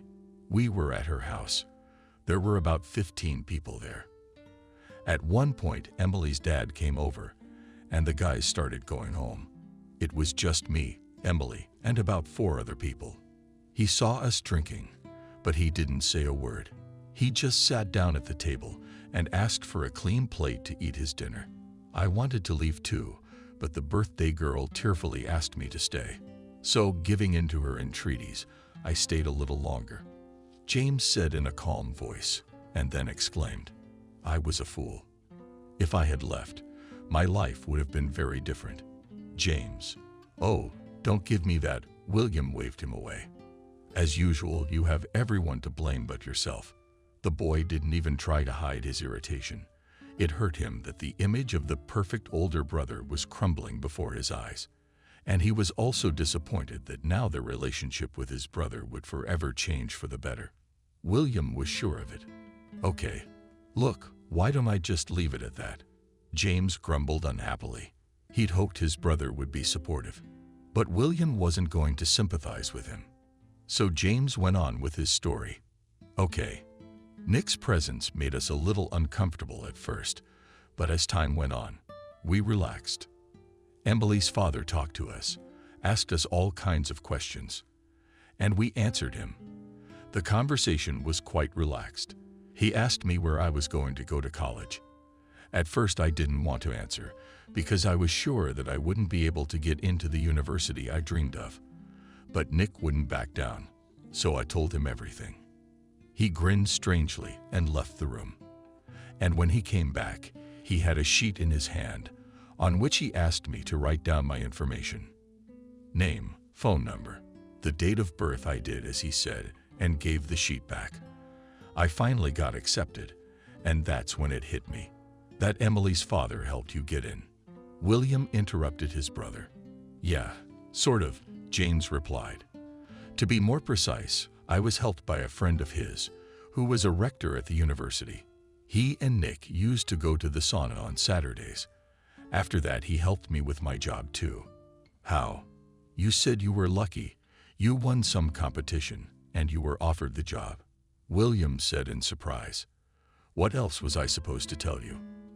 "I just wanted Mom and Dad to be proud of me and think that I'd achieved everything on my own," James said quietly.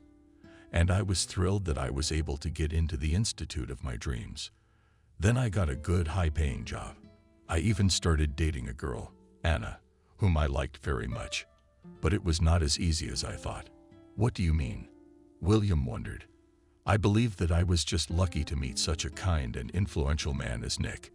Ignoring his brother, James continued to speak, "But then I got a call from an unknown number. I answered. It was Emily's father, who asked me to come to his office. He said he had something urgent to talk to me about. I went, of course, because I had no idea what was going to happen next." There was silence, but William already knew how this story would end. He couldn't believe that James had really gotten himself into such a terrible mess. William was an honest and upright man, and was sure his brother was the same. But this filth that is part of his brother's life came as a shock. James wanted to finish the story quickly, so he continued. "When I arrived at Nick's workplace, we had an interesting conversation. He asked me how I felt about his daughter, if I liked her, and if I would like to date her. I replied that she was a nice girl, and I felt great about her, but immediately told him about Anna, that I was in love with her and we were dating. He reacted to my response with resentment, saying that his daughter has been going crazy for a long time, and he would love it if I dumped my Anna and started dating Emily. I tried to explain that this is impossible. I only see Emily as my friend. I talked for a long time trying to make it as friendly as possible, but Nick wouldn't listen. Anyway, at some point Nick changed the subject and started asking about my studies and work. I told him everything was great, and he replied that it would be a pity if I was expelled and fired. To his words, I don't understand. Also objected that I have everything excellent in the institute and at work. For what reasons could I be expelled and fired? He only then grinned and wished me luck. About a week later, The instructor tried to fail me on an exam. He asked questions that we had not studied at all during the semester. Money went missing at work, and the shortage was pinned on me. I understood why it was happening, and I didn't want to go along with Emily's father. You could have asked your parents for help. So what happened? Where are we and where is Emily's father, who owns a big business and knows a lot of powerful people? Don't be ridiculous, Will. Are you exaggerating? William tried to object.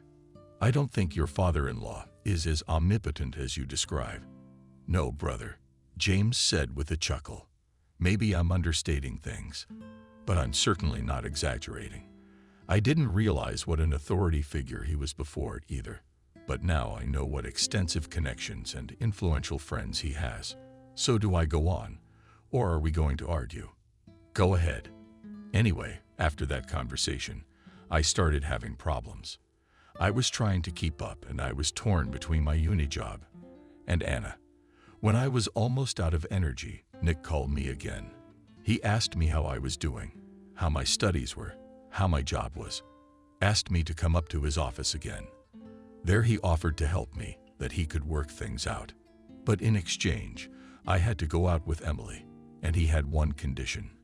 Emily must never find out about our arrangement. I didn't want to agree honestly, but I was well aware that if I refused, Nick would get to me for good. James was silent for a moment, and then said in a quiet, calm tone, "Do you know, William, what was the hardest thing for me to do?" "What?" "Dumping Anna. I really liked her. I've never felt that way about anyone before, but I chose money, career, and comfort." With a slight chuckle, said James, "You have nothing at all for Veronica." William was important to know that. Well, how can I put it? James stretched out. I don't love her, but she makes me feel safe and good. No fire, no passion. It's hard for me to explain. It's just a habit. We live and let live. But if my father-in-law hadn't encouraged me to get involved with Emily, I never would have started seeing her. William sighed heavily. He hated hearing all this, but they hadn't gotten to the hardest part of his brother's story yet. "All right," William said. "I think we're clear on Emily. But wait, there's something else I want to clarify." "What?" James looked at his brother in surprise. "Don't be shy, I'm asking. It's her night of revelations, so you can find out anything you want to know. Why didn't you just leave Emily? I mean, you had some problems and you were separated. Why did you go back to her if you didn't love her? I think that's when you started getting ready to get married." "So much. Why?" James muttered. "I don't know why. I guess I just got used to it. To her beautiful life, to her lack of problems. I realized that as soon as I leave her, I'll be fired from my job, and I'll lose everything I've worked so hard to achieve. My father-in-law would never forgive me. I was trapped. Emily did a lot to make me want to leave her, though. Then one day, she changed. Started being jealous of me at every post, checking my social media accounts, calling me hysterically all the time. But I never had a chance to change her. We were always there for each other. I only left for work. If I started an affair there, someone would immediately knock Nick," James muttered. "Well, then I don't understand how she let you go on a business trip for 2 whole months. It's just a coincidence, I guess," my brother replied. "I didn't expect to be so lucky at all," the man said. "The stars have aligned just right. First of all, I didn't ask for this trip. Nick sent me. He loves his daughter, of course, but she tries not to argue with him. Secondly, she couldn't come with me because her father had just found her a great place to build a beauty parlor. She has long dreamed of her own business, so she could not miss such an opportunity. After all, it was necessary to quickly draw up the documents and start making repairs, and Emily wanted to control the whole process from start to finish. Anyway, she agonized for a long time, but decided that everything would be all right. She couldn't miss the opportunity to realize herself and show everyone that she could do everything herself. Got it. She fulfilled her dream. As far as I know, her salon is doing well," William clarified. "Yes, it's doing well. But that's not her fault. It's Nick's." James said, waving his hand. But that's not what this is about. I left for this town, and Emily's been calling me almost every hour to check on me, to see what I was up to. She wanted to come over a bunch of times, but I kept calming her down. It wasn't very far away, so I'd drive myself to see her. And then things kind of settled down. She got busy with the salon, so she just didn't have time to control me. That's where Kathy came in. So, you met her and immediately decided to cheat on your girlfriend. I interrupted my brother William. No, of course not. I wasn't going to cheat on anyone. It's just the smell of freedom. You know, it's a bonding experience. The first time I saw Kathy, she was upside down, trying to keep her balance, you know. Well, she's got a nice ass, so I couldn't resist. I decided to help the lovely girl. William was silent. He listened attentively to his brother, but he didn't like the words that Kathy had a nice ass. It made him feel something unpleasant. James didn't notice the change in his brother, so he just continued with his story. When Kathy changed, I saw that she was okay in the front too. Nice face, nice breasts, waist, legs all on her. That's how we got it going. James smiled. And you know what struck me most? Said William in a lost voice, who realized that his feelings of resentment and hatred for his brother were growing more and more. She was a virgin. James laughed, emphasizing the last word. I couldn't believe it when she told me. I thought she was just putting on an act. But when we got to the point, and I realized she wasn't lying, I was very. But James didn't have time to finish, because William jumped up and punched his brother. James hadn't expected such a turn, so he didn't even have time to dodge. The fist hit him squarely in the jaw. That's why there was blood coming out of his lip. What are you doing? Shouted at the top of his voice James. You'll be quiet, William whispered angrily. Are you out of your mind? James asked, surprised by his brother's behavior. William said, holding out a handkerchief to James. Whereupon I said, I'm not at all. I'm just shocked that you, my brother, played with a girl and then left her pregnant. How could you do that? I thought my brother was a real man who could take responsibility for his actions. And he was. William waved his hand at his brother and headed out of the room. And you're so right, aren't you? James grinned, pressing his handkerchief to his lips. I'm just a normal person, living the way my parents taught me, and I don't do anything mean.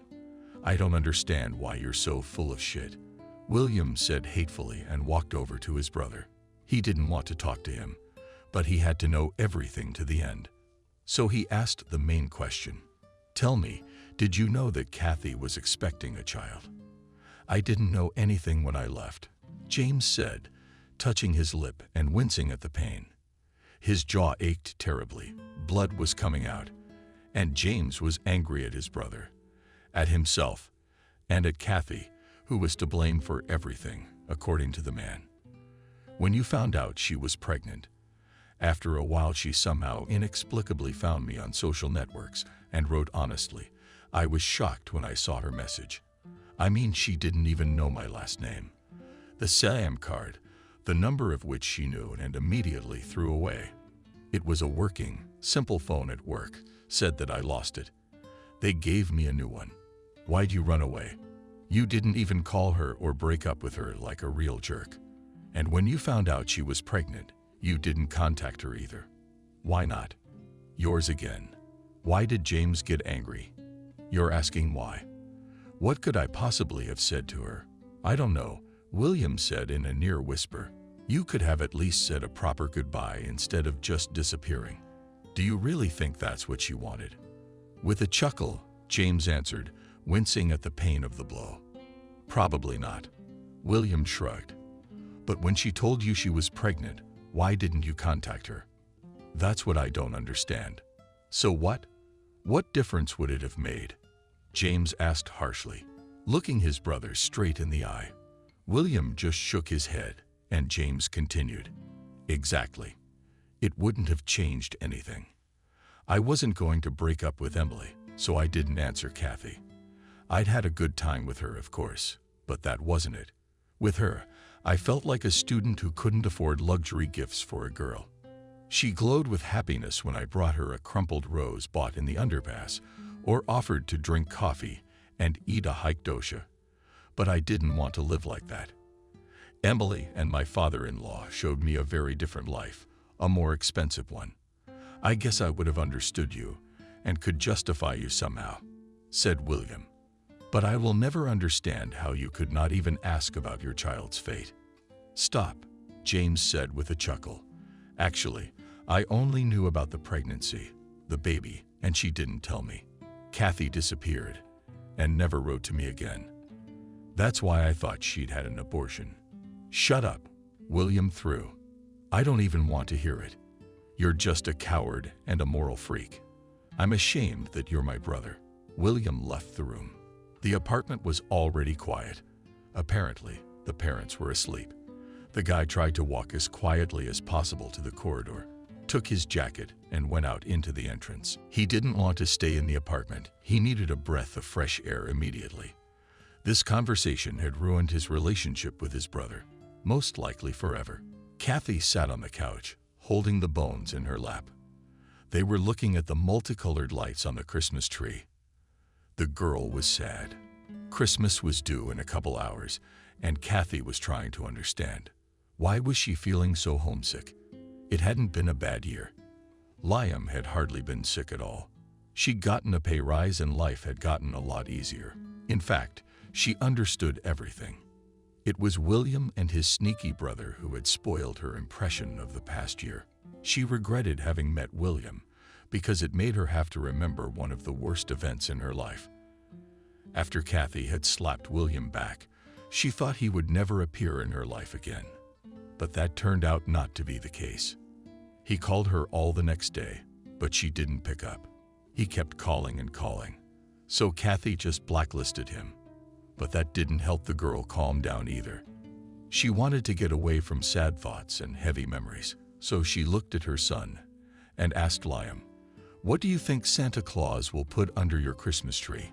Kathy already knew the answer to that question. Liam dreamed of a railroad, but the one her son really liked cost too much. The girl simply could not afford such a purchase. But fortunately, she had a best friend who was happy to help Kathy out. "What's the matter, Kathy? Aren't I adding money for my godson's dream?" Indignantly, Nancy opened her wallet and added the missing amount to Kathy. The girl couldn't wait to fulfill her son's dream. But when she heard the answer to her question, she was simply shocked. "I want a daddy," clearly uttered the child. Daddy stretched out the girl in surprise, but Bone. "They don't put dads under Christmas trees." "Too bad," the boy sighed heavily. "I would have liked that so much. Why does everyone at daycare have dads and I don't?"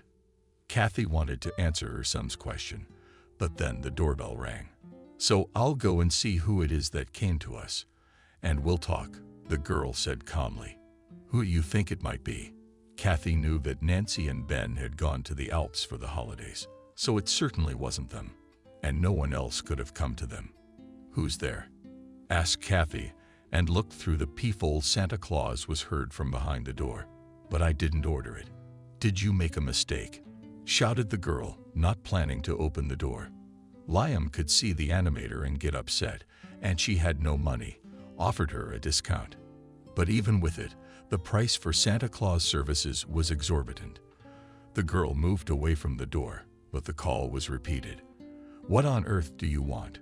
grumbled Kathy, and opened the door. "I didn't order Santa Claus," clearly said the girl, so that the man understood her. "We can talk." Santa Claus skipped the beard a little, and Kathy recognized him immediately.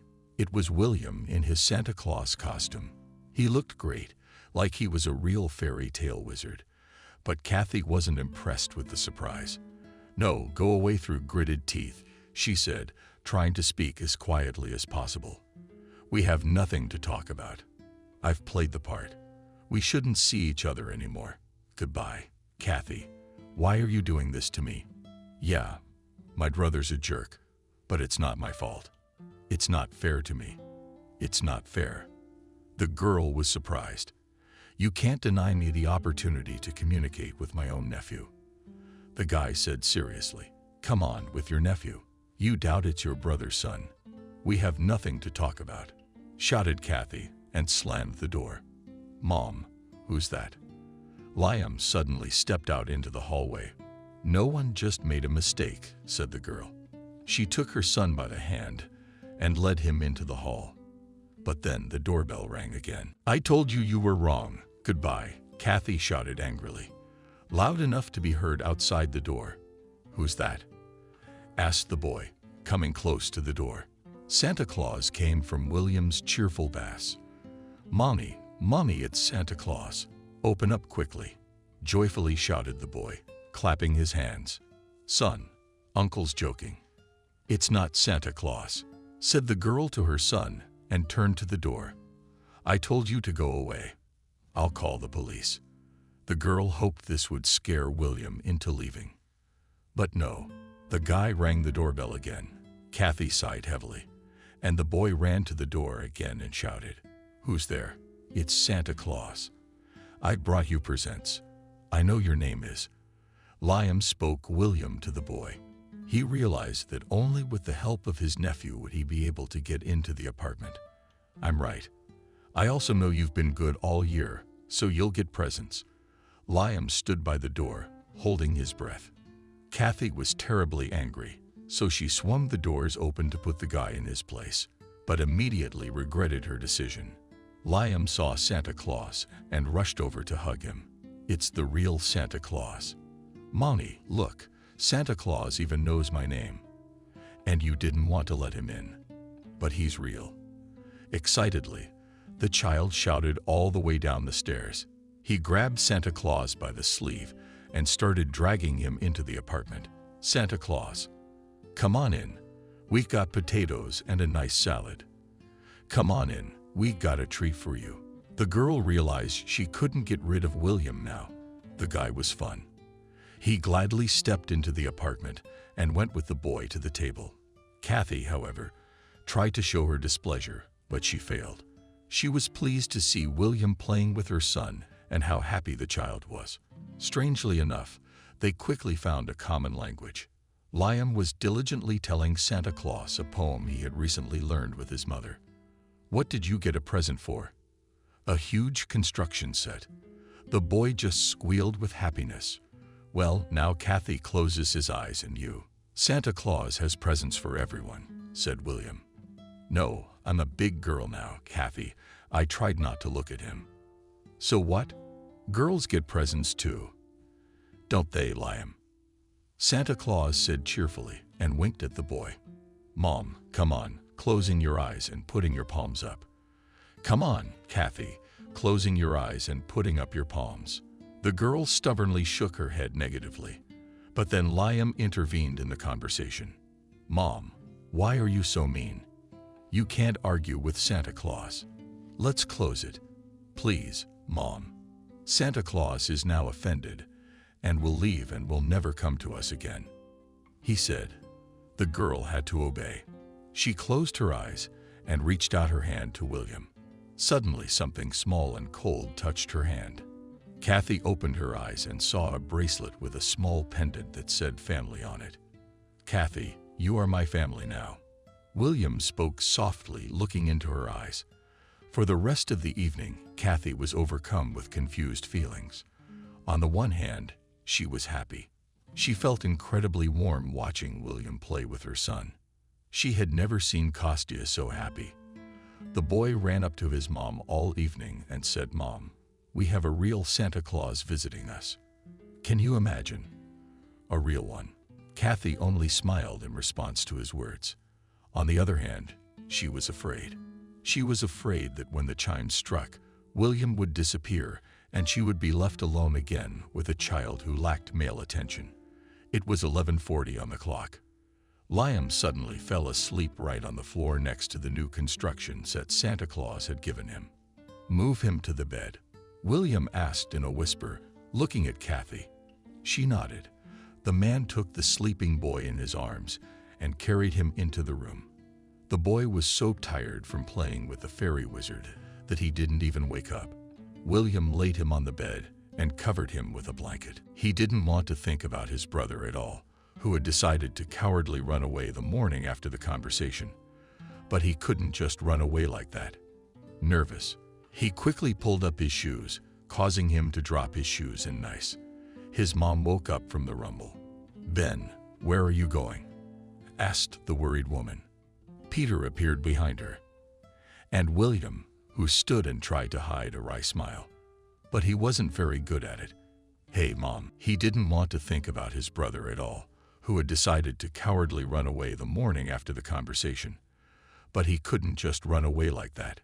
Nervous, he quickly pulled up his shoes, causing him to drop his shoes in nice. His mom woke up from the rumble.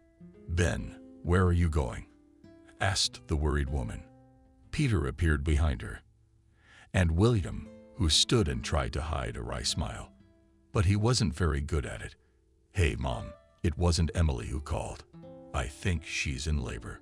James lied, trying not to look at Evelyn. "I have to leave right away." "How are we going to get there?"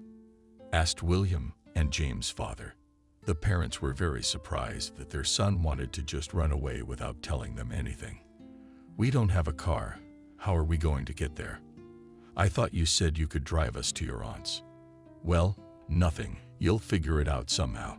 Threw the guy quickly ran out of the apartment. "Go catch up with him," said William's mother.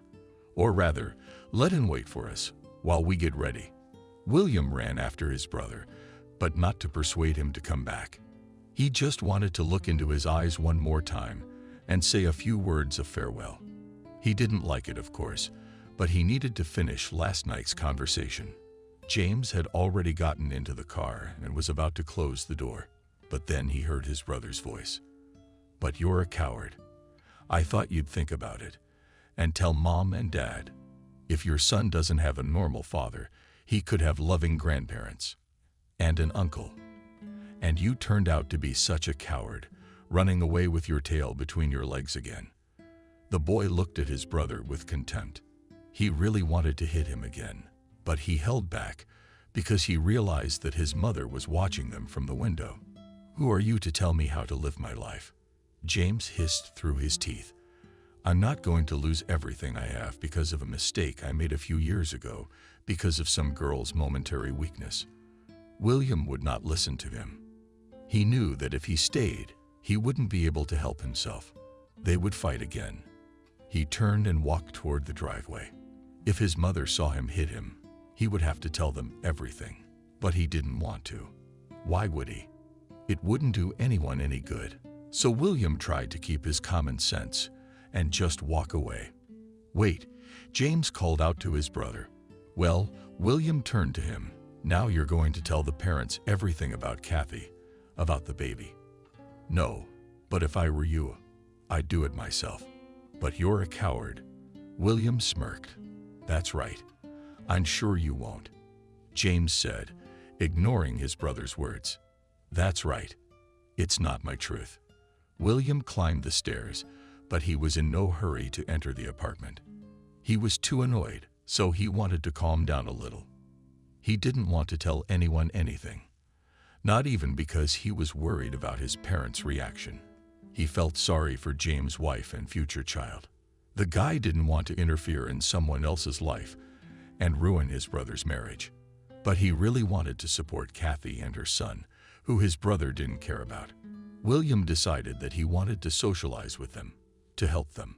But he didn't realize that very soon he would love them with all his heart. "Ben did leave after all?" Evelyn asked excitedly. "I saw him out the window." "Why didn't you stop him?" her mother began to ask.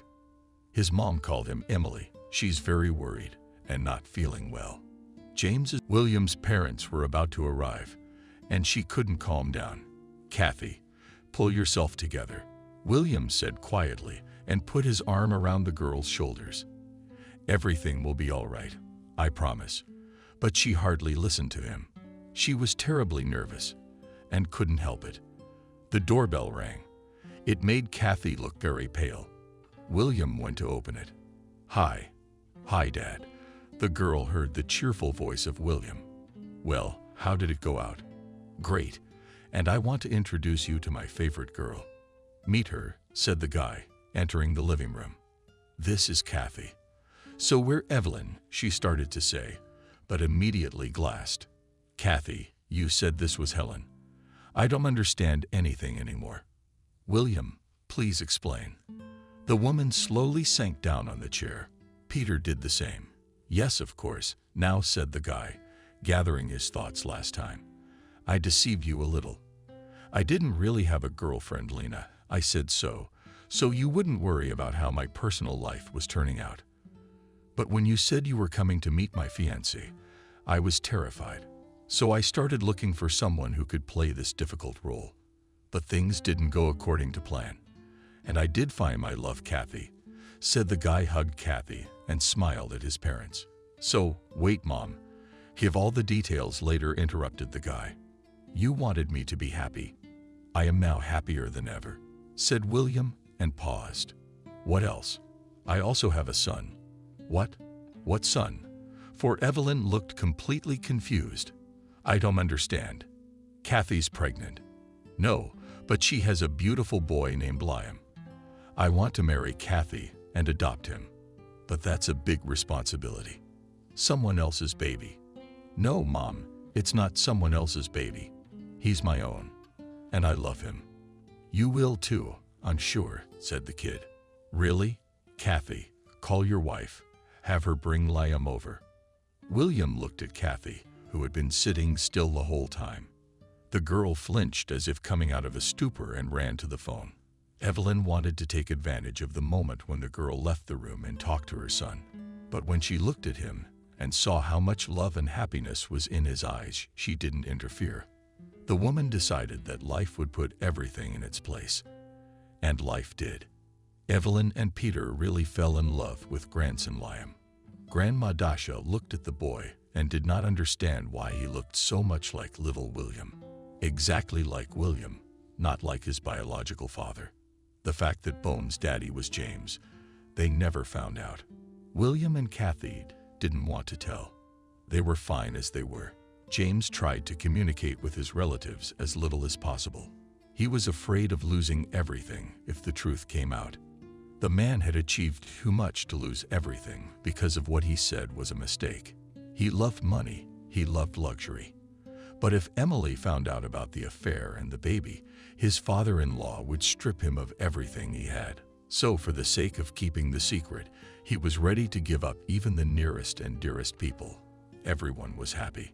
Kathy was happy with William and Liam, who was surrounded by the care of not only mom and dad, but also grandparents.